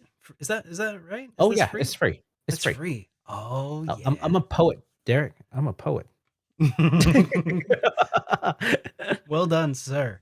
Ah, Yeah, so it's pretty cool because like, the game's been out for a little bit, but they've come back and they've added all these, different features, which by the way, a lot of these features, if you'll notice, ends up becoming like the remastered like edition features, like all hmm. those say fast forwarding, graphic settings, like different difficulty mode. Yeah, these are usually things that they just save and they don't give it to you until it's time for like a remaster. It's like, oh, look at this. We cleaned up the graphics some more. And now there's all these quality of life features. Like they're features to get you to spend money again.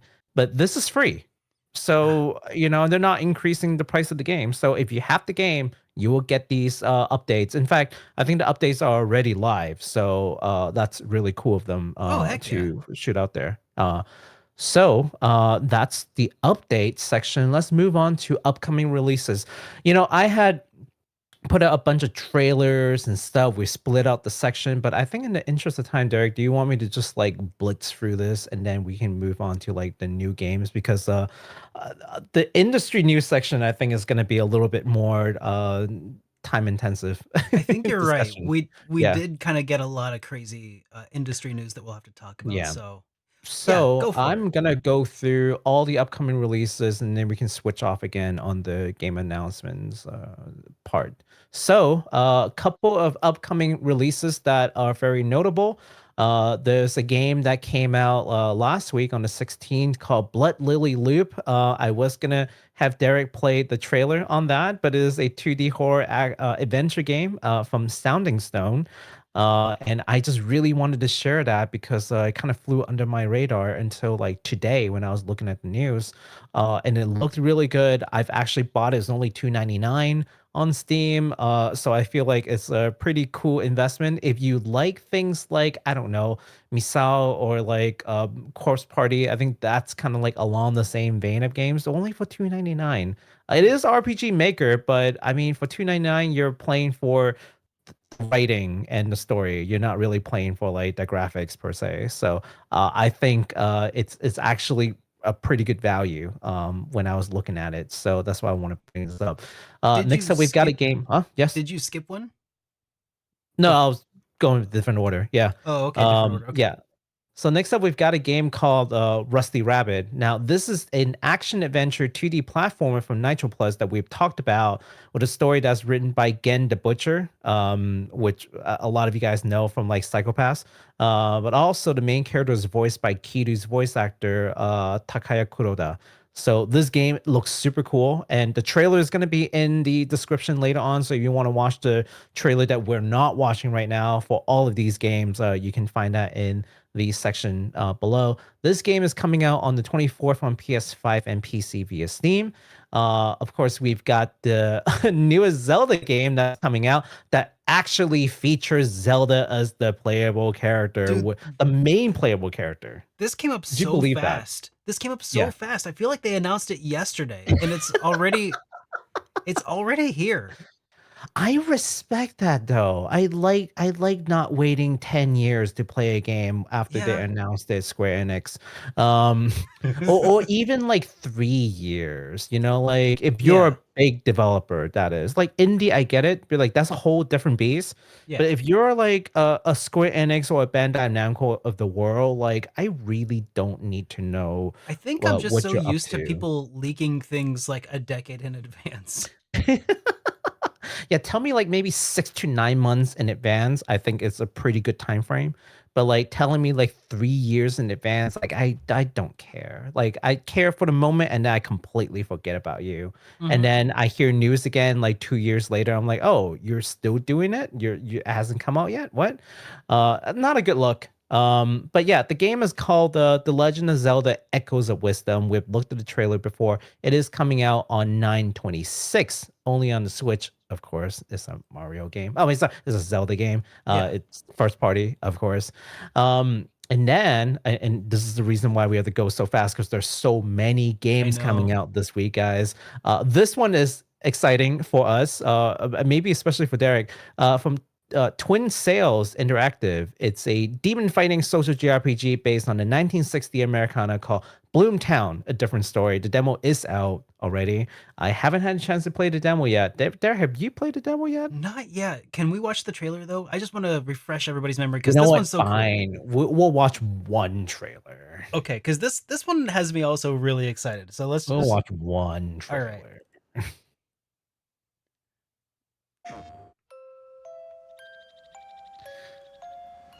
Let's see.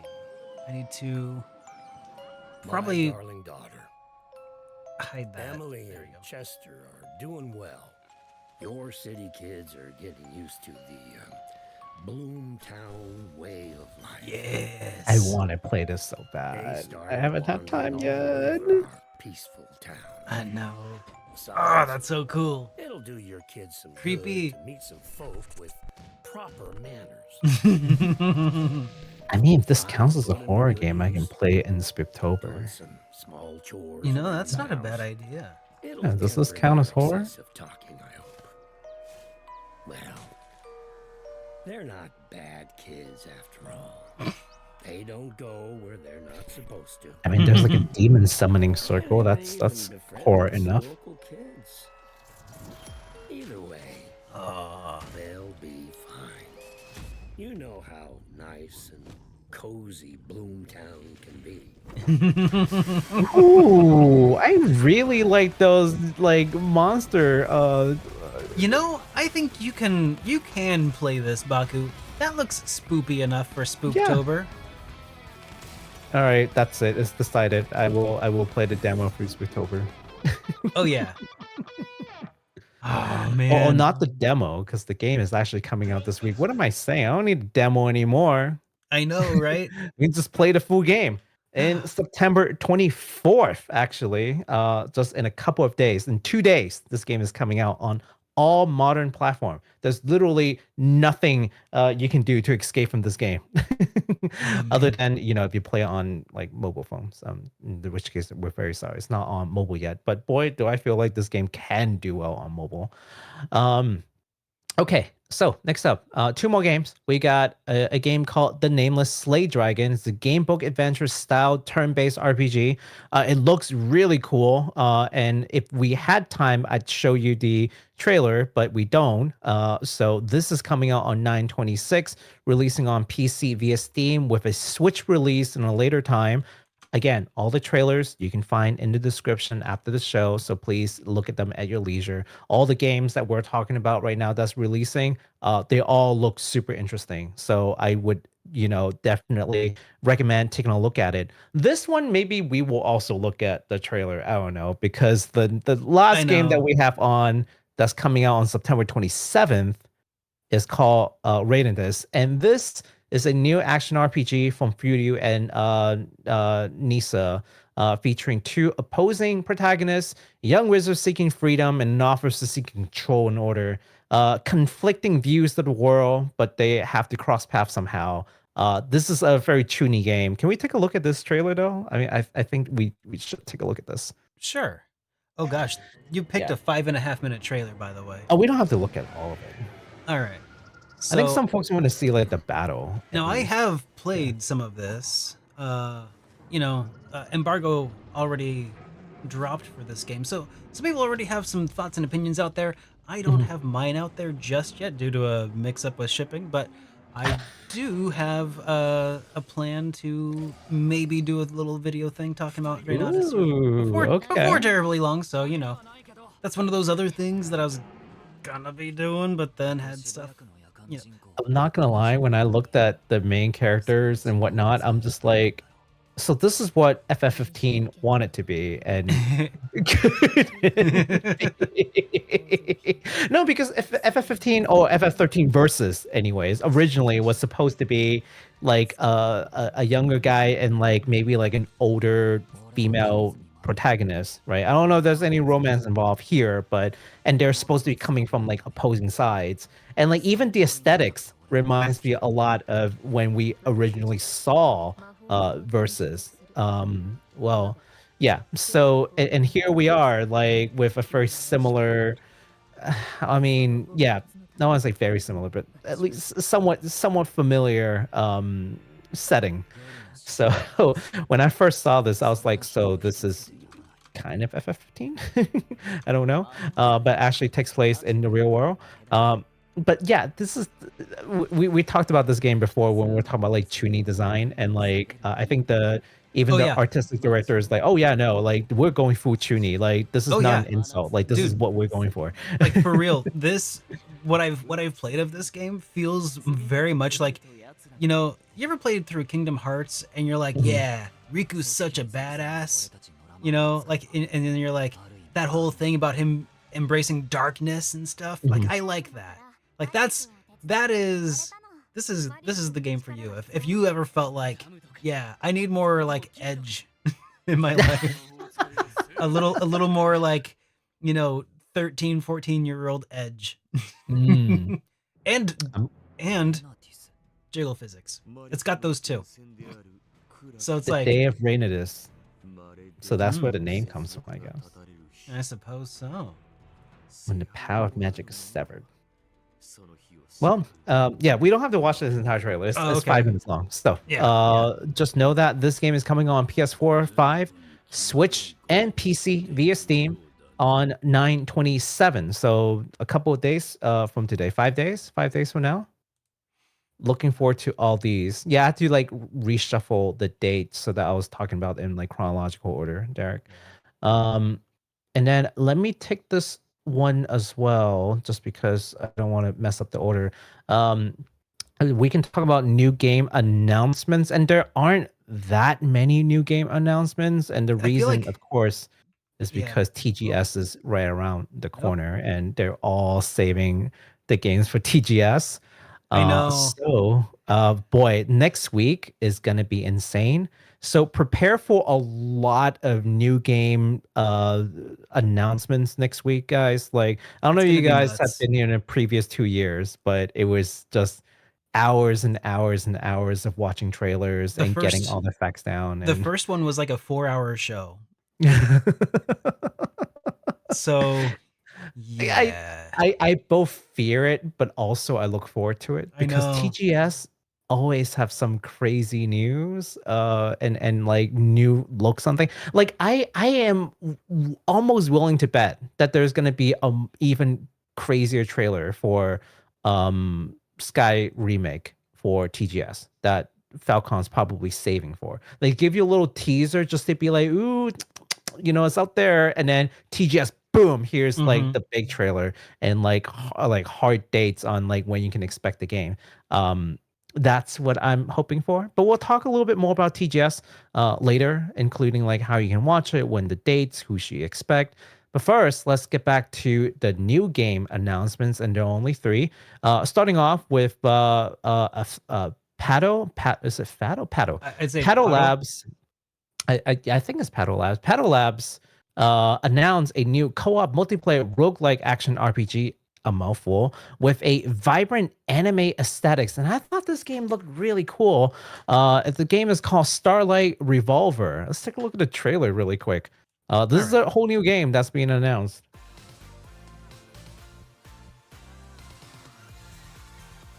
Yeah, it's got their main inspiration for this is like 90s, early 2000s like anime aesthetics, according to them.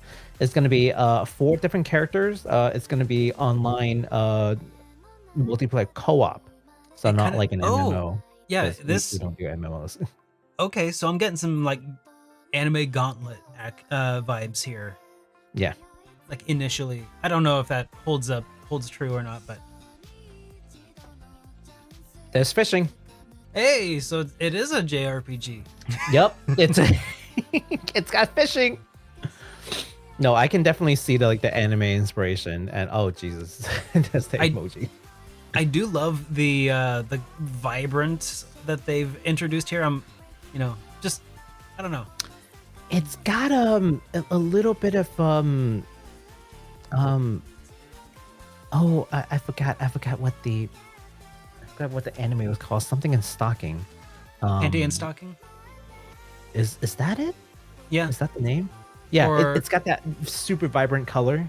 Uh-huh. Very very hard lines, as opposed to like soft lines and blends. Yeah. You know what I mean? Yeah. That's vibrant. I love the look of it. I can't speak to the gameplay, but Yeah, at least not yet. This is fairly early. They just announced that we're early access for PC via Steam on 2025. So yeah, we're quite some ways from this game, but it's a first look, and it's a pretty good look. So we'll definitely be following that in the coming days. But the remaining games are a lot more concrete, and we're very excited to talk about these next two. Awesome. All right. So, yeah, Sony's announced that they will be working with Bandai Namco to bring Freedom Wars out of the PlayStation Portable and onto more modern platforms. Freedom Wars was an action RPG that was originally released in 2014 that features a dystopian sort of future where humanity lives in prison complexes called Pano. Panopticons? Yeah, Panopticons. And Wow, I don't know how you managed to pronounce that so quickly. I looked at that for like a solid 5 minutes. Like, what is this? the remastered version will feature 4K resolutions, upgraded textures, 60 frames per second for PlayStation, all of the weapon and crafting system, among other quality of life and features. Do you want to check out this trailer too? Heck yeah. Alrighty. I'm excited for this. I'm just excited that I said Panopticons correctly. You know what? I was on Twitter, like, because one of the first thing I do every day when I wake up is I go to Twitter and see if there's any like game trending things. That's Yeah. how I found out about like a Dragon like first thing in the morning. Yeah. So on a particular day, it was Freedom Wars, and I was like, "What the heck's Freedom Wars?" Like I had no idea because it was locked in the PSP, and apparently a lot of people are very excited about this. And that they can play it without going through a bunch of hoops, like now it's going to be in modern platforms. So this is Freedom Wars. Yeah. I've heard the setting is very convincing, let's just say. We accept your unending contribution for the future of our panopticon. Oh. As long as And when you look at that, it's January 10th, 2025, which is not that far from now, from the announcement. See, I like that. It is within that 6 to 9 months range, so I respect Wow. it. Yeah. Well, so aside from the fact that this game has Panopticons, you can also expect to see it on PlayStation 4, PlayStation 5, the Nintendo Switch, and PC. And So, PC. yeah. So Yeah. pretty exciting stuff. The trailer didn't show very much, but I guess the game already existed on PSP. Yeah. So if you want to know more about it, you could look up, I guess, reviews of the game on PSP. Maybe. I guess that's the cool thing about remaster and remake is like to an extent you know what the game is going to be about. Otherwise, it wouldn't be a remaster or a remake, right? So I mean, that's what we thought about Final Fantasy VII. only the first game was the remake. The second game is the rebirth. Oh, indeed. They played us, Derek. They played us. All right. Last but not least, and some of you guys are probably already like, oh, know which one he's gonna talk about. If you've been paying attention to the news at all and been watching our show at all, you'd know what kind of games we like. And one of the games that I love is a series called Like a Dragon. And during the RGG Summit 2 days ago, Ryuga Gotoku Studio announced their latest installment in the Like a Dragon series called Like a Dragon Pirate Yakuza in Hawaii. It's a lot of things, right? It's pirates, is Yakuza, and is Hawaii. So It's the beach. I was gonna say it's the beach episode, but we kind of already had one. But what about right, second for beach To the Moon? episode? Oh, I guess this is the beach episode part 2. Yeah. This game will serve as the Gaiden, or like the side story that takes place sometime after Like a Dragon Infinite Wealth, featuring Majima Goro as the main protagonist. And this game will also see the return of action battles. So for all the fans who were so disappointed about turn-based, well, you have another action title, and this time featuring Majima as the main character, no less. Let's take a look at the trailer, because the trailer is freaking hilarious and it's so convincing. I'm like, yes, give me the game today. I will play it right now. Am Thank I you. seeing this correctly, that the trailer is an hour and 26 minutes and 49 seconds? Oh, did I give you the wrong? No, I gave you the wrong link. I think Sorry. you gave me the whole. No, I gave you the actual RGG summit. give me 1 second. Give me 1 second. In the meantime, yeah, you know what? Yeah. So tell us about Yakuza 0, Derek. I think chat wants to hear your thoughts on Yakuza 0. Well, Yakuza I'll 0. tell you. Yeah. Here's the thing about the thing you got to know about Yakuza 0 is that Mhm. like you have to have really, honestly, you need to play it to know much about Oh yeah. it. Like, You- and as much absolutely. as I could tell you about what I know of Yakuza 0, like it would just be lost on you, because it's one of those things you just sort of had to play it to get it, Mhm. So but what I will tell you is that it comes before Yakuza Oh, you're so close, Derek. You're so close. You're so close. I'll give you like comes before 90s on Yakuza. that. I said it. It came before Yakuza. It came to Yakuza. And You should have edited it. Kiwami. I was gonna say Kiwami at the end. Kiwami, You okay. play it before Kiwami. Actually, it's a prequel to Kiwami. Technically, Kiwami. Have you ever considered Kiwami is running the. for public office, Derek? See, Because this is man, the way you danced around that question was because just here's the thing. masterful. Because here's the thing about Yakuza Kiwami. It's Mhm. actually a remake of Yakuza original. Just basically. No. So do you play? I mean, honestly, before you play Yakuza 0, you gotta have played Yakuza 1, the original, and then Kiwami. Because I mean, if you played Kiwami first, it would probably ruin the experience of the original Yakuza. So you got to start with the Mhm. PlayStation 2 version first, obviously, and then Kiwami 2. But except that probably came out like between Yakuza 4 and 5 or something. So so really, you might be spoiling yourself if you did that. So honestly, point is, I think you just can't play Yakuza 0. Also, the trailers in the chat. Oh, wonderful. Which Yes. chat in the Discord? Just our chat. Okay, Yeah. perfect. So David's not going to be confused. Like, what are you sending me? Yes. Derek is definitely running for public office, guys. I can see it now. It is in his future.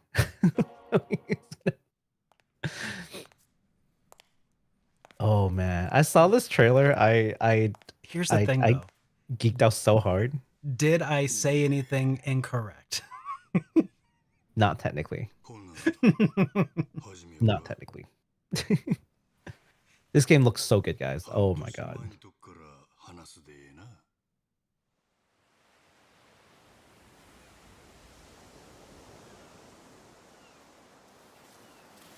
Yeah, it's a fairly long trailer, but I'm willing to sit through this one because it's so well made.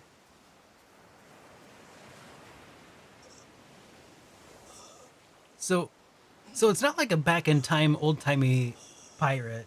It's No. Yes. Whatever you're about to say. Yes. Yeah, it is not a historical something or another, because this takes place after Infinite Wealth. Like Okay. it's in the timeline. Am I being spoilered? No. Okay. Not here. Maybe I'll stop you before some of the spoiler. Not here, anyways. Is that kid, Other than the fact that Majima is still alive. is that kid and not 12 dead. or 20? Somewhere in the middle. Well, look at that gravity defining. Okay.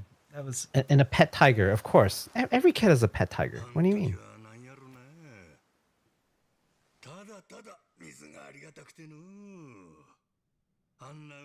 I love that voice actor, man.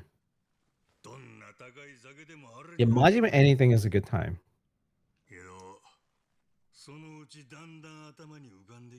I've actually not seen this trailer before, so this is cool. Really?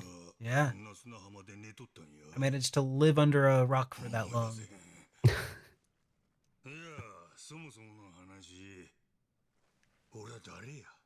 He's an officially a JRPG protagonist. He lost his memory. Oh. Yeah. So it's not only a beach episode, it's He the pulled an amnesia Adol. arc. He pulled an Adol. He got washed up to an island.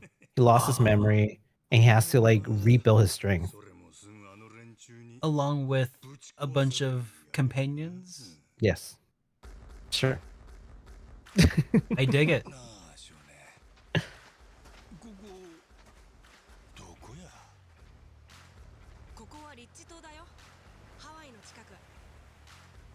Good So thing he speaks Japanese. Right? The kid just randomly speaks Japanese. That's Hawaii. I mean, it's practically Japan anyway. Sure. Pirates? Yeah, these are the pirates. And for whatever reason, he's fighting pirates.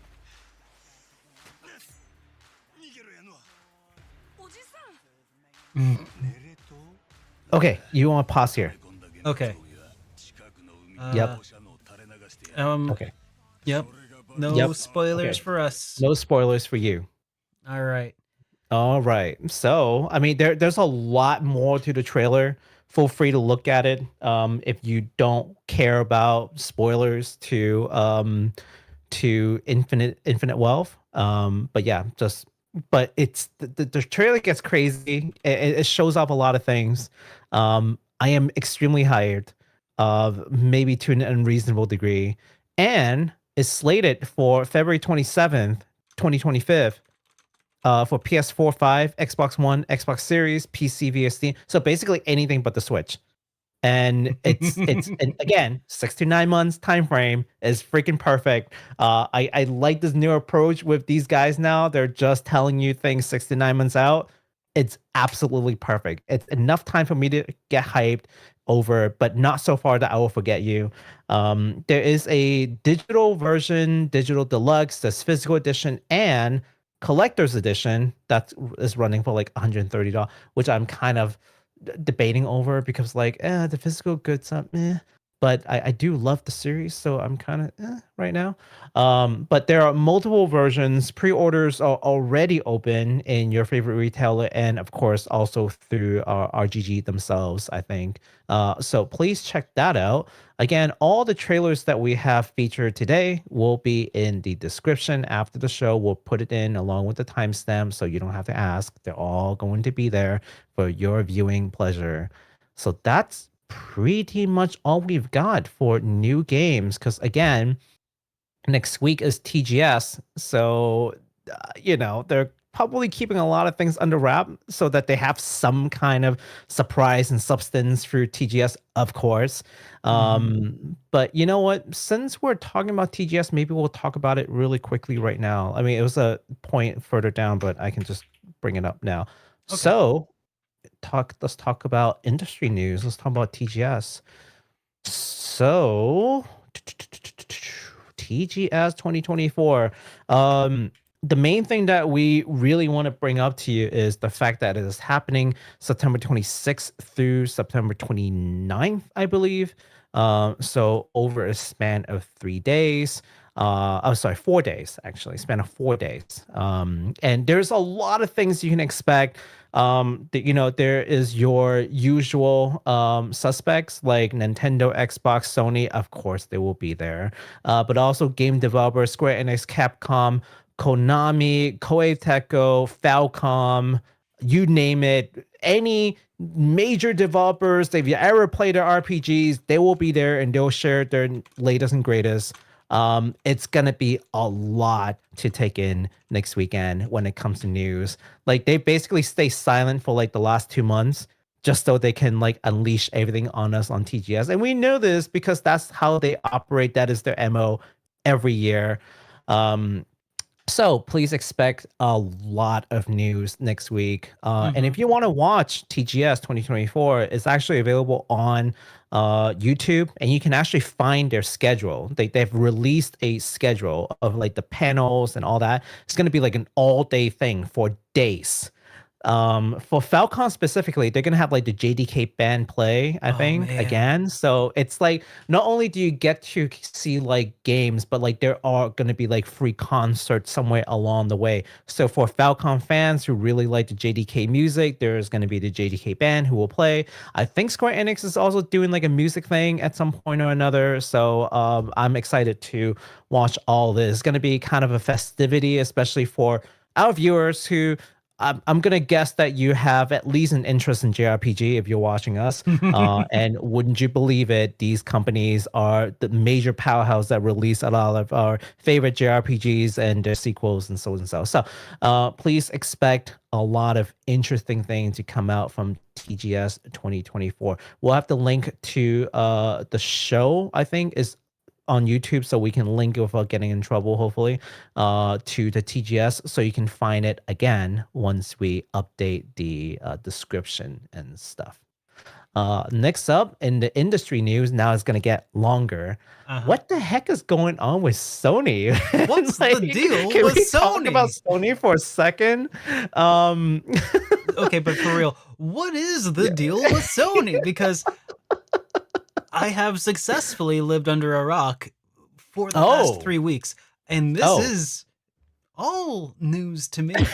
So okay, let me explain a little bit of what's going on with Sony, because Sony's putting us through like a roller coaster ride lately. So much so that people are putting memes out there, and when people are putting trending memes out, something is, felt collectively as the part of the community. So the meme that they put out there is the "we're so over" versus "we're so back" meme. So basically it would go from like one topic and then be like, "Oh, we're so over with you, Sony," and then another thing will come out and they'll be like, they'll connect the dots, right? And then be like, "Oh my god, we're so back," and then another thing will happen and we're like, "Oh no, we're so over with Sony," and then another thing will come back, so on and so forth. So let me talk about that really quickly, right? So Helldivers 2, okay, which are games that probably Derek and I aren't known to play, but it was a smash hit for a lot of people, and Sony has done something right in promoting the game. I think it has to do with like crossplay or something. But people are giving Sony a win on Helldivers 2, and then Concord happened. And for those who don't know about Concord, do you know about Concord? I heard about Concord, right? Yeah, it's like a hero shooter. I watch Philly D, so I'm up to date on Concord. Yeah, so Concord happened, and it was like somewhere between 100 million to 180 million, depending on different sources that I've heard that they have thrown in this game, and they've closed it in like 2 weeks, which is nuts. That's so bad. And we'll all just and you know what the crazy thing about Concord, personally to me, is that right around the time of Concord closing, there's something about big companies where like the left hand doesn't communicate with the right hand. We've got like Xbox, like, when they closed down TangleWorks, and they were talking about wanting to focus the effort on first party games. It's a left hand not communicating with a right hand moment here. And they have a similar moment here where Sony is kind of like bemoaning that they don't have a lot of first party games, and fans were just like ripping at them for blowing $180 million on a game that didn't even last 2 weeks, with like the worst concurrent play possible, and all the people that they messed up over with like the purchase, right? And all that money they could have spent on literally, at least 10 titles that would have been first party, first person play, Yeah. And there's so many, Legend of many Dragoon titles remake. to choose from.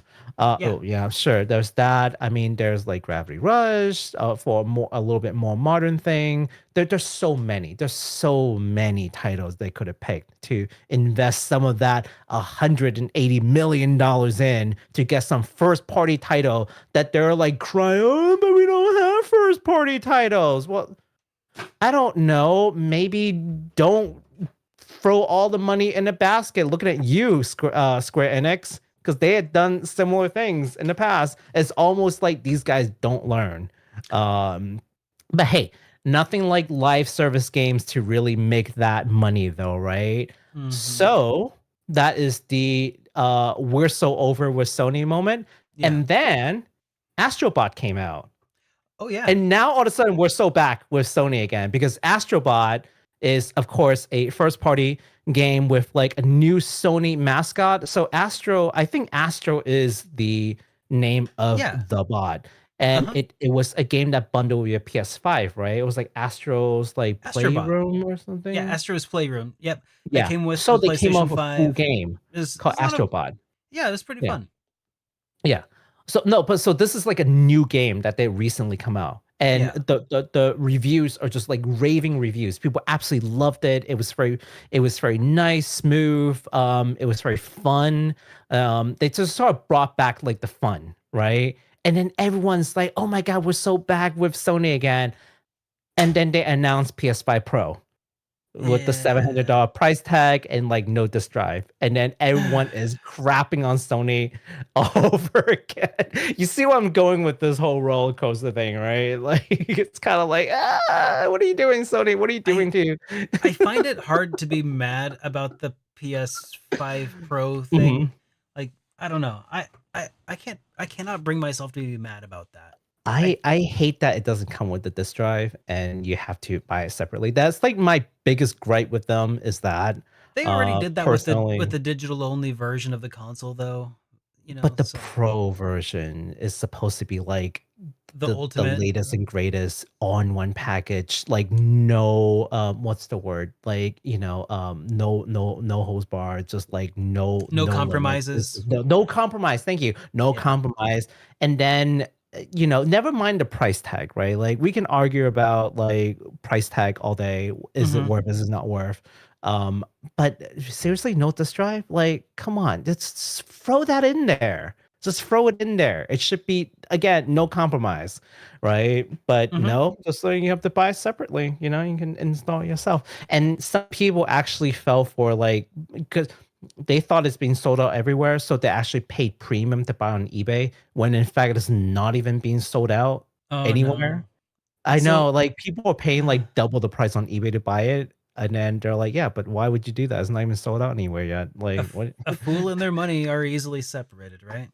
Well, I mean, if they got the money to pay double the price to buy a thing just for a future system that they plan on having, then I Mhm. guess more power to them. So of course that didn't go overly well with the fan. But then Freedom Wars Remastered came out, and all of a sudden people are back again with Sony for anyone who's paid attention. Because Freedom Wars, believe it or not, is a first-party title that was published by Sony Entertainment. They were only working with Bandai to bring the remaster back. So good for them. Yeah. And then Horizon Zero Dawn Remaster, which came out with a completely opposite feedback.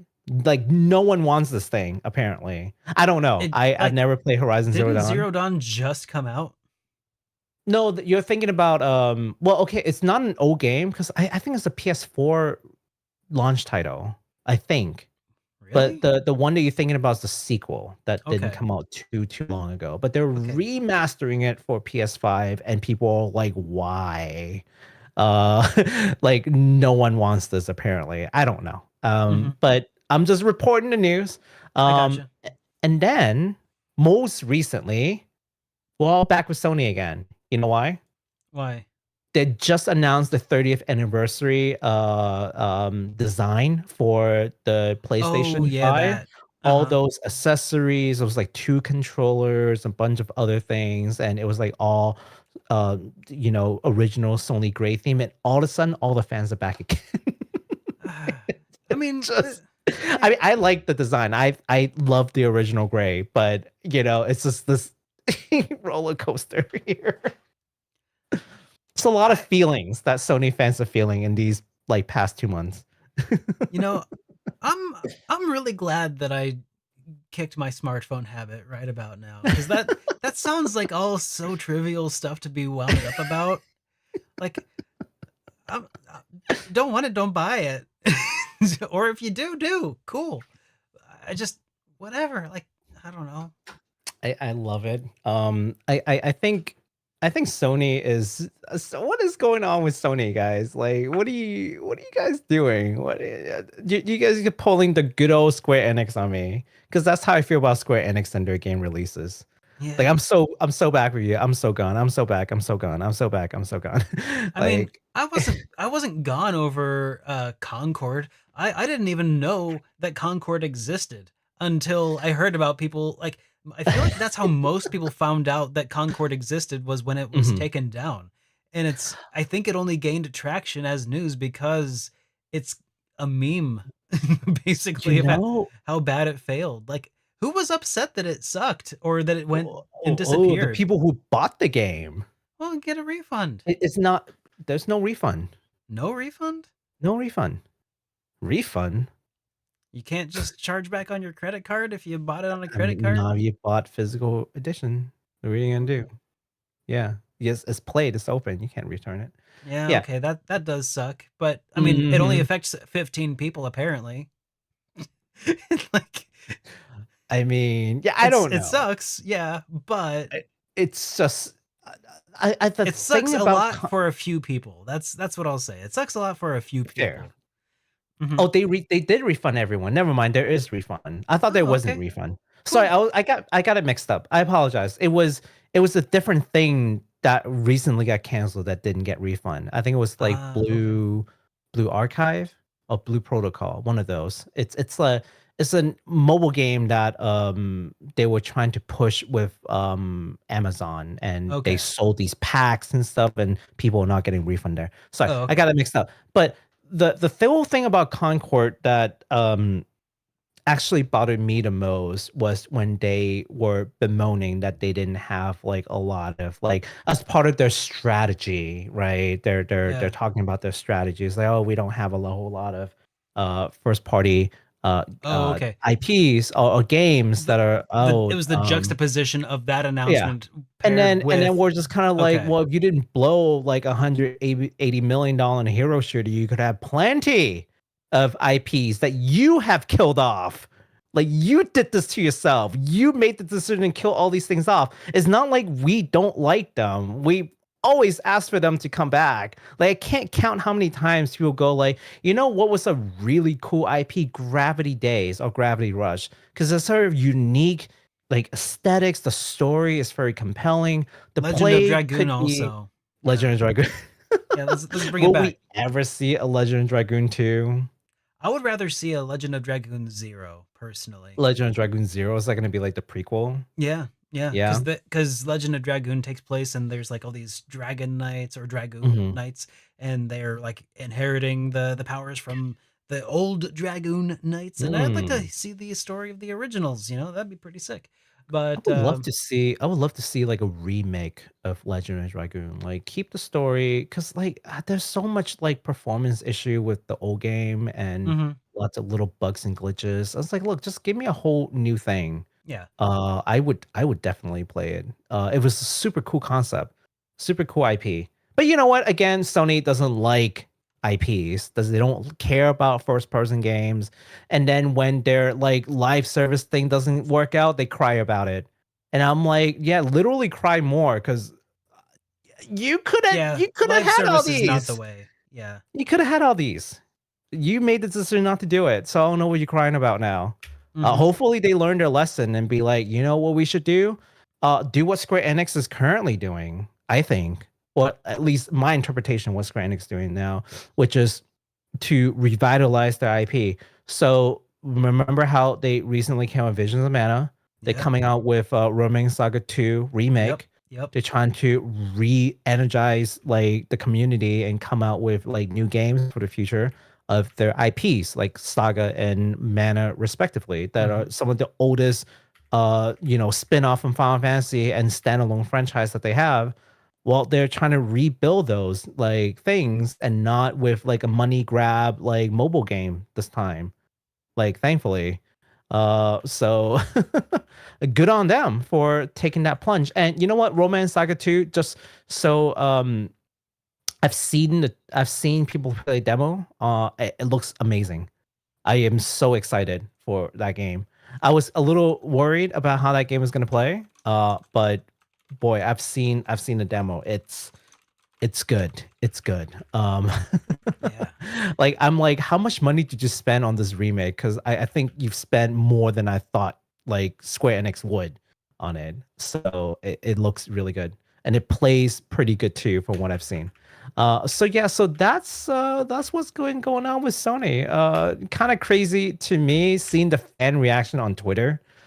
Maybe it's just people on Twitter are just like overreacting to everything, but it's been such a spectacle to see them posting different memes of Sony. So look forward to what we're not going to be with Sony about next week, because I'm sure the the memers are going to update the meme next week with something else about Sony. They'll be so back again. It's fine. I don't think Sony's really gonna. I don't know. They'd have to really mess up bad to like turn people away. Boy, I mean, could they let's be have... real. Let's be real. If you are into AAA gaming but not into PC gaming, Mhm. where are you gonna go?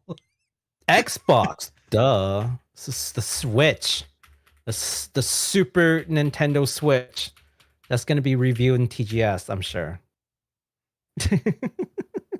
But the Super Switch, though, you don't know. Okay, you know what? Fine. All right, So Derek. I mean, there have been leaks about it already. We're not going to talk about those leaks, but they say that with this information, it's going to be just a little bit more powerful, graphically speaking, than a PlayStation 4. But it's handheld. Yeah. So AAA though. That actually sounds about right, which is still a little disappointing. Yeah. Like, if you give me a PS5 that's Nintendo's handheld, consoles in a nutshell. Just the right amount of slightly just the right disappointing. amount of disappointment. Just the right amount of disappointment, but also affordability. So hopefully Listen. they'll find the sweet spot on the numbers game. But I mean, like, if you're into AAA games, are you really gonna go to Xbox? Maybe, but only if you don't care about RPGs. But only Depends on which AAA. Shooter, sure. Everything else, no. Yeah. All right. So that leads us into the last piece of news that we've got this evening. And it's a pretty big one, depending on your view on this. But I'm hoping that through this discussion that you guys will understand that this is like a much bigger deal than like what it may appear at first. So of course, we're gonna talk about Nintendo versus Pocketpair. Yeah. So for those who don't know who Pocketpair is the creator of Palword. So now you know who I'm talking about. It's Palword lawsuit. So Nintendo's recently actually won several lawsuits recently, and of course, like Nintendo and the most litigious company in the other side of the world, notorious for suing people. And they had actually threatened that they may bring suit to, Pocketpair, aka Palword, on, copyright infringement before. So maybe just a basic, so before we begin, Derek and I are not lawyers, and we're certainly not lawyers in Japan where the suit is being held. We're just reporting on what we know. And we're triple not patent lawyers. Oh yeah, we're not patent lawyers or lawyers of anywhere. But we can talk about things that are common knowledge, which is what's the difference between copyright, patent, and trademark, right? So for the sake of our conversation, we'll talk about copyright and patents. And copyright is more about like, designs and stuff, right? Yeah, it's the artistic Yeah. side of things. Yeah, artistic side of things. Mhm. So what Nintendo originally wanted to bring suit to Palworld on was the design of the monsters, which I will say I play Palworld, and I will say that some of those monsters are They look like different evolutions of a certain chain for sure, based on what I've seen. yeah, Like they yeah.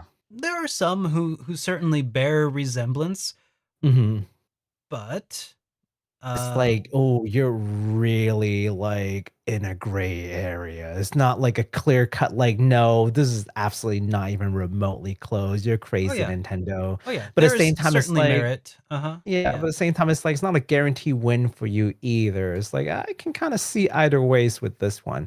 And I think their lawyers are probably thinking the same thing because, and this is the important part that I need everyone to understand, the latest lawsuits from Nintendo to Pocketpair is not about copyright, Yep. not what we just talked about. It's It's not about about the art. patents.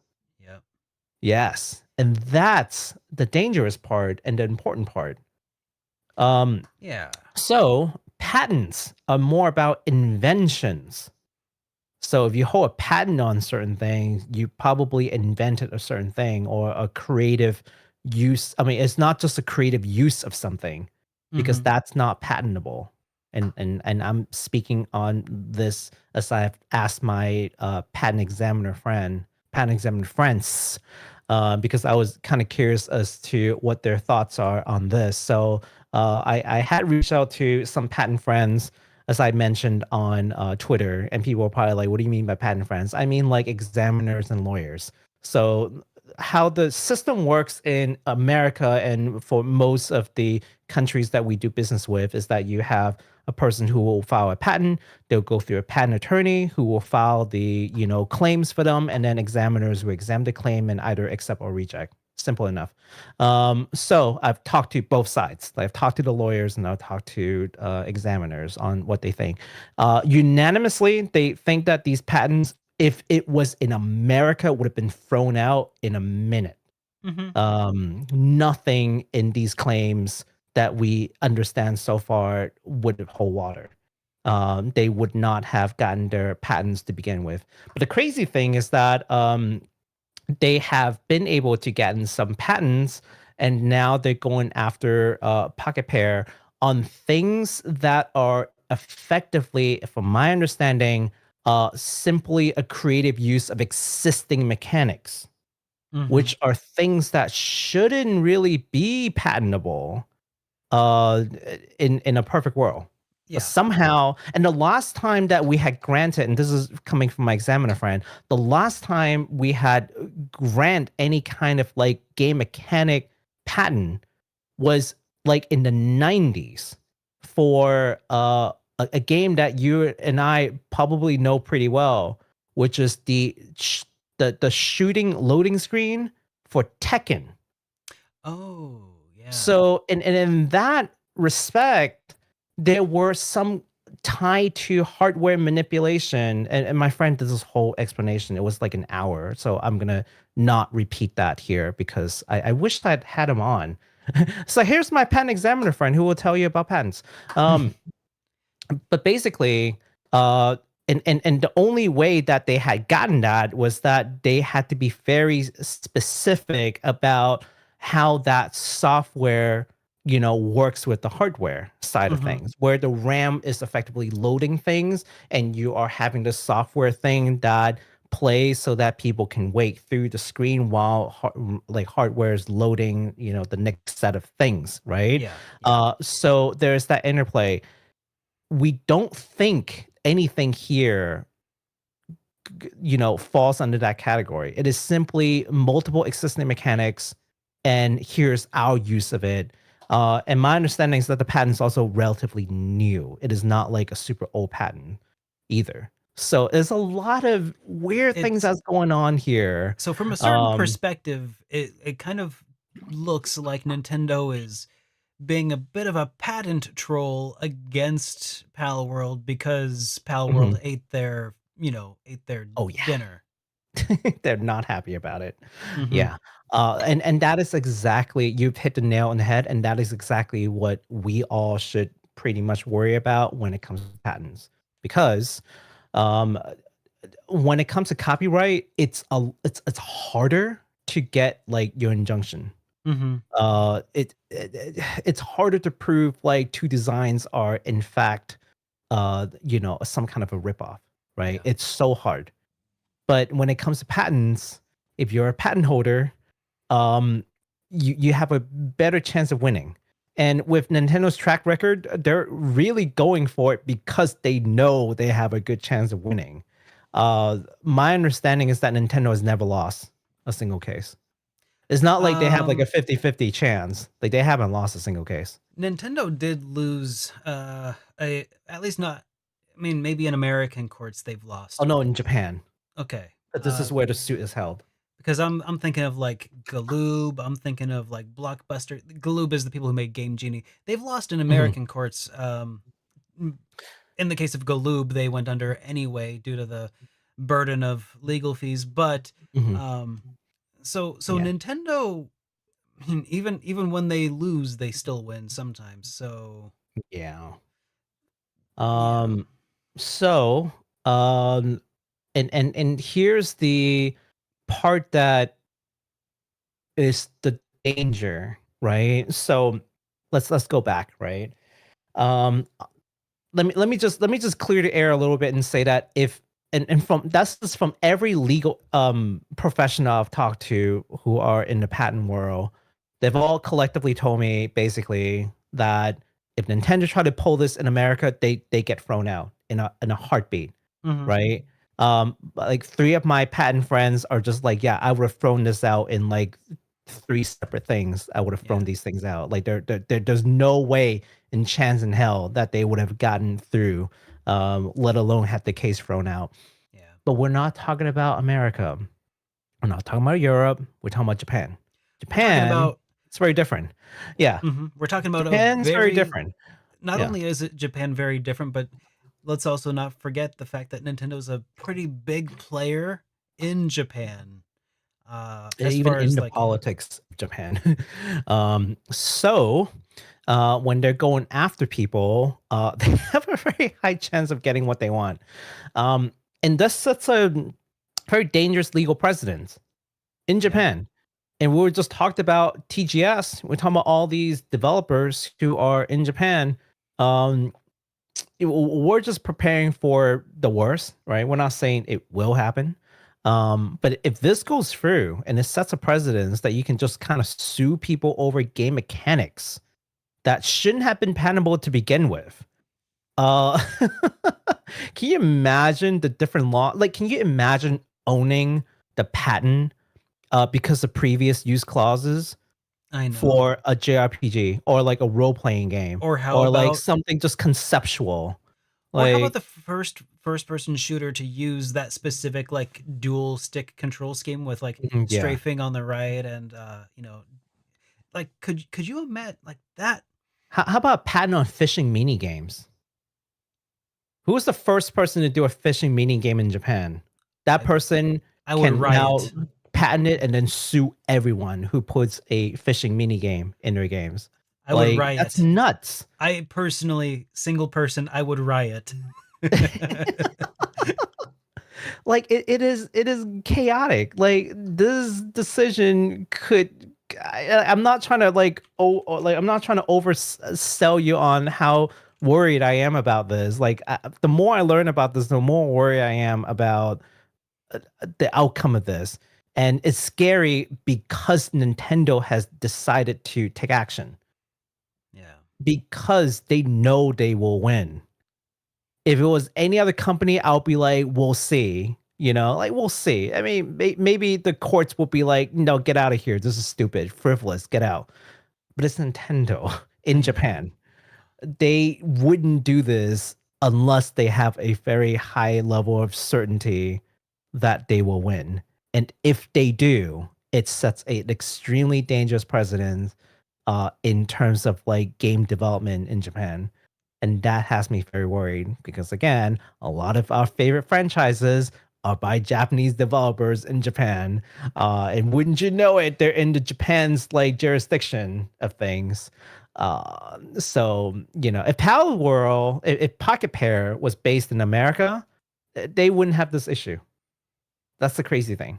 That So case what would you're have been thrown saying out. is, Yeah. if you are somebody who wants to make a Pokemon competitor, uh, establish your business here in the United States, huh? Yeah. Yeah. At least. I mean, if the if the labor cost won't put you under, Nintendo certainly won't. True, There's true. that problem too with us. Um, but that's the crazy part, man. Did you hear about all this while you were living under the rock? Did you hear about I this did. lawsuit I going? did actually, yeah. Um, it's pretty crazy, man.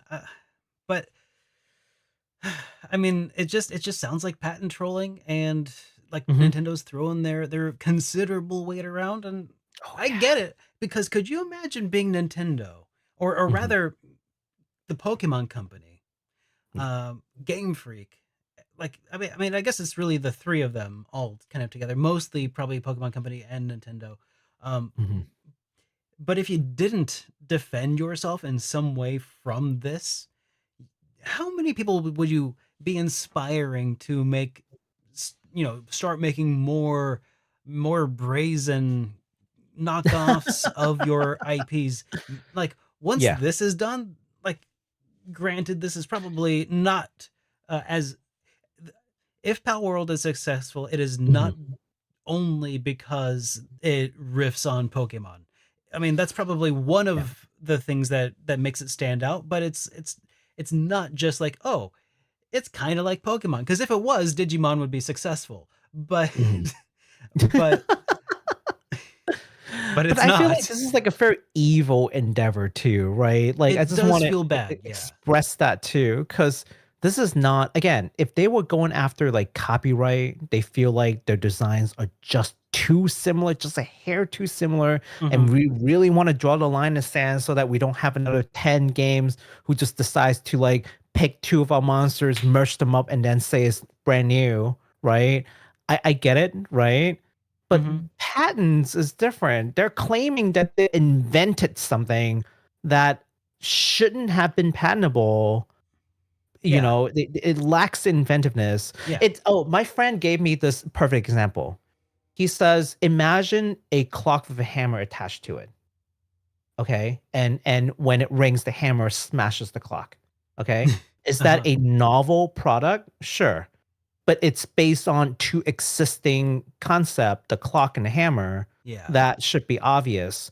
And therefore, as an examiner, he would not let that pass as a patent. Like that's the example. Like you have two very obvious idea and you merge them into a novel usage, that itself is not patentable, No. No. right? You can And patent peanut butter, you can patent jelly, but you cannot patent a peanut butter and jelly sandwich. yeah, that's exactly it.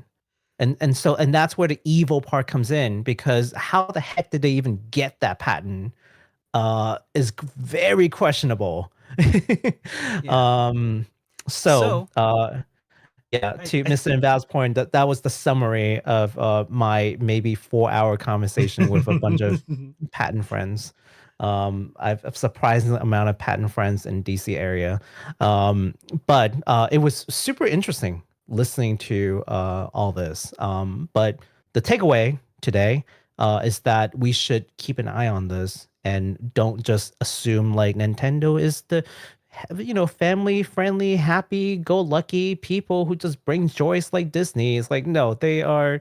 There's a harsh reminder to people that they don't just go after fan games, they go yeah. after people. And this is a particularly nasty suit If that we're there's gonna any follow to. Yeah. solace to be gained here, it's that Palworld did make a lot of money, and I hope that they've been saving it up because they're gonna need it. Ooh, boy, I feel bad. I'm sure they had to have seen this coming. Um, Yep. so let's go ahead and move on to the super chats that we've been receiving throughout Oh the my today's God. Yeah, so show. many. I know. There's so many. So let's go ahead and kick this off from Bring Back Fluffy Dogs, who says, just tell me where to send the money for the physical collector's edition, in reference to Forge of the Fae earlier today. So yeah, turns out we don't know yet if they're going to be able to do a physical release of the game at some point, but send your money over to the Kickstarter anyway, because I bet you Chain Echo has something to do with that, right? I'm sorry, like that you've got to have learned from that mistake, because Oh, boy, gosh. we still haven't gotten our physical limited edition. they Of did Chain send Echo. out download codes. You saw that which right? which is good of them after like almost 2 years. So sure, but also where the heck is my physical edition? Have you been checking the vlog? Blog. They've been updating it. The website blog. I have not, It because is. I've kind of written them off as a lost cause. It's kind of another collection. It's just continuation of bad news and getting. Mhm. Yeah. Maybe It's we'll just talk about that unfortunate. next show. We'll collect the news and I then mean, we'll give you guys an update. You mean after the Tokyo Game Show? Yeah. Oh jeez. Okay, never mind. Never mind. Also, from Bring Back Fluffy Dogs, they say, I've missed you guys. ... Breath of Fire 1 through missed you 4 too. HD collection when? Soon. TM. Yeah, of course. I'm thinking Breath of Fire collection 1 through 4, and maybe a possibility of 5, could possibly be announced next week during Tokyo Game Show. Let's Listen, hope it's Listen, possible. Fluffy Dogs. I'll give it a quote from my economics professor. A broken clock is right twice a day. That's true. So you keep asking that. One of these days you will call it. One of these days. Just keep asking every show. One of these days it will be it. Well, here's a quote from one of my professors. They said, "Hope in one hand and shit in the other, and see which one fills up first." Mr. Derek, please, we have kids watching the show right now. Oh, really? We have kids watching the show right now? Oh, shit. Terrible. So yeah, let's hope, but we'll see. We'll But I see. appreciate the super chats. Keep throwing them out here every week.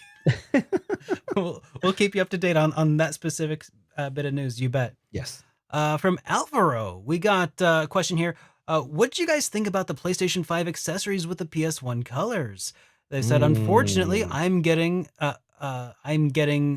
the DualSense if it releases in Brazil. Why unfortunate? I'm not sure. That's what I'm trying to parse right That's now. a fortunate thing. Like if you're getting what you want, that Maybe should be a good thing. they mean unfortunately they're only getting the DualSense instead of like the whole. Yeah, like maybe that's what they mean. Because like that does suck. The PS5 Pro does look pretty sick. I will say that as a result of not having like the tumor of an optical drive installed, like it does have a little bit of a sleeker look to it. So I do appreciate that about it, at least. So I think that they look nice. But you know what else? If you already have a PlayStation 5, guys, D-Brand could probably make your PlayStation look pretty dang similar for a lot less. You know what? Speaking of D-Brand, And like the not dark sponsored. plates. Hashtag not sponsored. We're not sponsored. Yeah. Hashtag not sponsored. You Sure. have the D-Brand case on my PS5 The dark and the light plates. strip. Yeah, and it's gorgeous. It works so well. And I got the gray one, especially.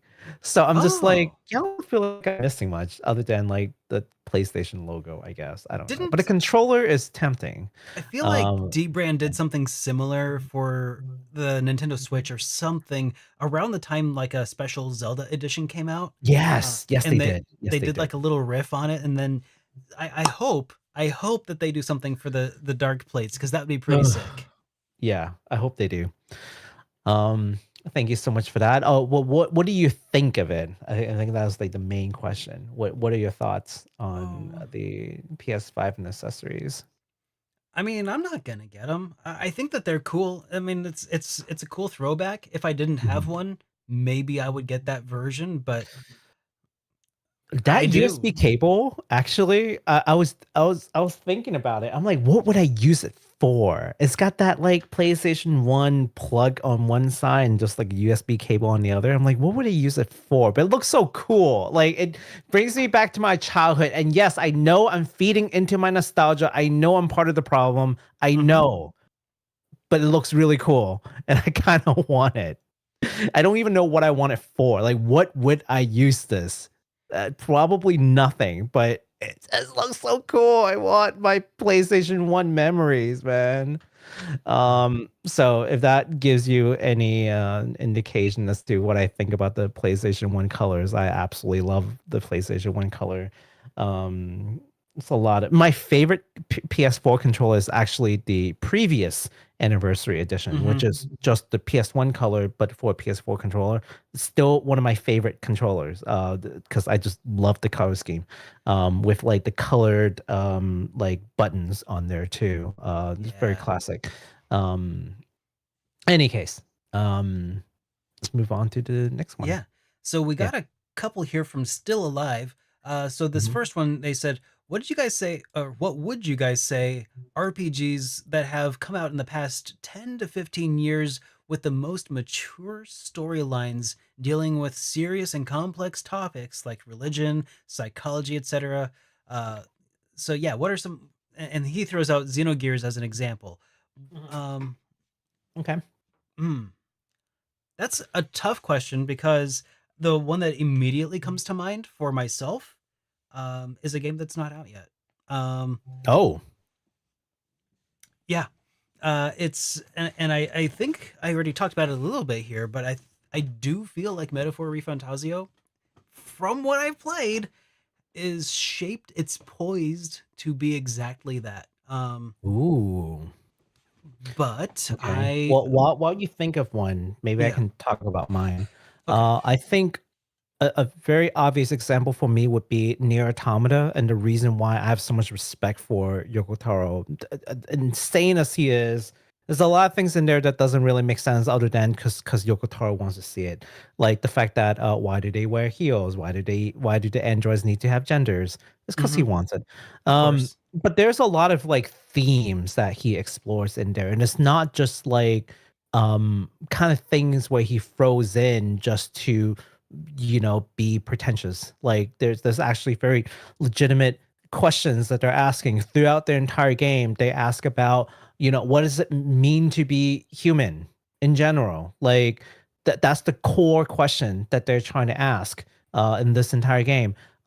Summary of the game is that these androids are fighting a proxy war against these alien machine life forms, and the humans reside on the moon, or whatever left of the human population resides on the moon, while the proxy war happens all over like planet Earth. That's the premise.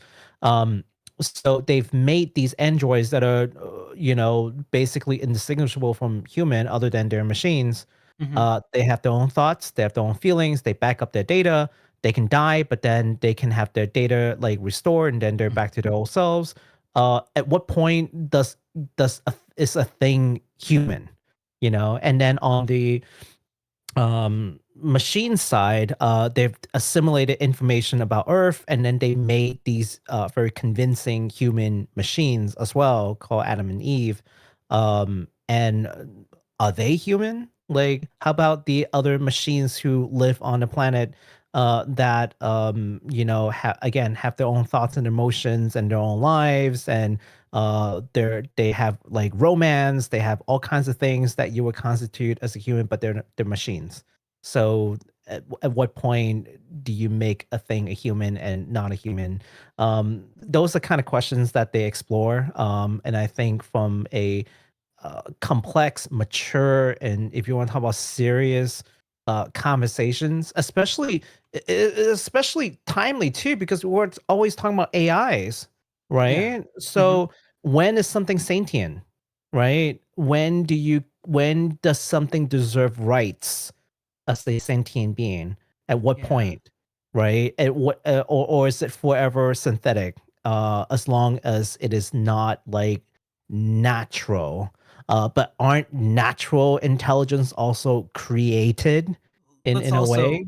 Let's also try not to overlook the fact that, there is an inherent flesh bias Mhm. Yeah. whenever we approach the subject with Yeah. these questions. It's like, yeah, it's easy for us to draw the line at is it made of flesh and bone or not, because we happen to have already passed that point, and Mhm. we think so highly of ourselves, generally speaking, um, Yeah. as And a it, as a as a species. But yeah, from an outsider's perspective, raises some interesting questions. they've also asked like similar questions to like Deus Ex Machina. In Cyberpunk, they've asked similar questions, but about like augmentation, right? Mhm. Um, like if you keep replacing parts with yourself into machines, at what point are you no longer human? And so it's kind of like the opposite question. Like if you keep putting things that are human-like, at what point do you become human? Yeah. So I thought these are just like very interesting and very mature topic in these. Would you ridicule something that wants to try to be human, right? So that's my vote for the last like 10 to 15 years that springs to mind. The other one that's pretty recent that comes to mind, that I think might be, worth a mention here is, and I haven't finished the game, so I cannot say with any certainty that it actually lives up to that hype, but I've heard good things also. Um, but it's Chained Echoes, which Oh, gave me vibes. It gave me Xenogears vibes. Maybe it has something to do with the mecha. I mean, it could be. Yeah, I don't I sure don't the think mecha it's helped. I don't think that it's, a Trails game or anything like that, though, Mhm, that necessarily tries to do that. mhm. Um, so yeah, that might also be worth exploring at some point, but I haven't finished it, and I need to make my way through it. So, Okay. that could be one worth checking out if all else fails. Um, but Persona 3, mm, maybe Persona 3 Reload would be worth checking out. I mean, I hate to just throw out some Atlas titles, because I know that, like, you either love them or you don't, Mhm. and I get that. So Yeah. I don't know how you feel about them, but it does deal with specifically the concepts of life and death, the meaning of life, Memento mori. and self harm. Like it Mhm. covers some of those darker Yeah. aspects. So Mhm. yeah, that's one of those things that may be worth checking out as well. Yeah, I mean, and going back to our conversation with David too, like talking about wanting to make a more mature game, but not necessarily like a mature game, like Hmm. for like rated R or what rated M, right? Yeah. Um, I was just thinking about like Ghibli like movies, like some of them, not like Kiki Delivery, but like Nausicaa, for example, or Yeah. like the Princess Mononoke is a huge one for me. Like it is not a children like cartoon where like it's all songs and dance and happy endings all over.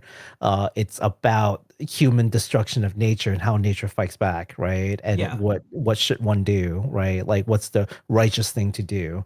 And I mean, obviously it's for kids in a sense that like we want to teach them the right lesson. But at the same time, it's very mature, it's dark, but not like for darkness sake. Like Baku, there's a just good reason. I just wanted to Yeah. throw this out there. Mhm. Okay. If Mother Nature wanted to defend herself, she'd have an 8 out of 15. Okay? Just throwing that out there. In the form of a giant god deer and like blue glowy blood substance that floats out if you chop its head off. All right. That just spoiled Princess Mononoke. I think I just did. It's been out for a while. You're past the statute of limitations, I think. Ah, thank you. Thank you. Well, as long as Derek forgives me, then I'm good. I don't have to Yeah, go on an yeah. apology tour. All right. All right, so we have one more here from Still Alive, who says, "It's ironic how litigious Nintendo are going after smaller indie developers when back in the 80s, when Nintendo was still small, they were being sued but won against Universal over Donkey Kong. The bullied have become the bullies." Ooh, yeah, that is absolutely absolutely the case. And Nintendo is hardly the only company that is like being that way. Mhm. Google or any really large tech firm is like the same way, right? Where they used to be the small little guy. They used to be David. Not sorry, not the David that we just interviewed, but David and Goliath. David. They Uh-huh. used to be the little guy with the agile advantage, fighting against like a much bigger, more mature opponent that sure as heck, had no chance of winning against. But for some miraculous means, they did win, and then they become the Goliath, and now they're going after all the Davids, right? It's just it's a cycle that you can see in different fields, not even just like Nintendo, not even just the gaming field. I think it's just a thing that just happens with the way that we have our system. Unfortunately, that the little guy that you rooted for 20, 30 years ago becomes the bully that you and I will collectively dislike in the future. In no small part to the support that we have given them over the years. Um, it's crazy to think why that happens. It's just an interesting subject, but you can see examples like that everywhere. So I agree. It is absolutely a thing. Yeah. It's I mean, and I feel like Nintendo also um was pulling some shady moves early on, even not in regards to Donkey Kong specifically, but like um I mean, I guess it kind of does tie into it initially, where they were basically making one of the reasons Donkey Kong exists is Mhm, because they were making Popeye arcade games before they acquired the rights to make Popeye. And then they mhm. failed to acquire the rights for Popeye, so they changed the sprites and it became Donkey Kong. Bluto was originally going to be the Donkey Kong at the top, and it was going to be Mhm. Olive Oil at the top. So it's like, Oh. so yeah, it was gonna be Popeye going up the ladders and stuff. It was crazy.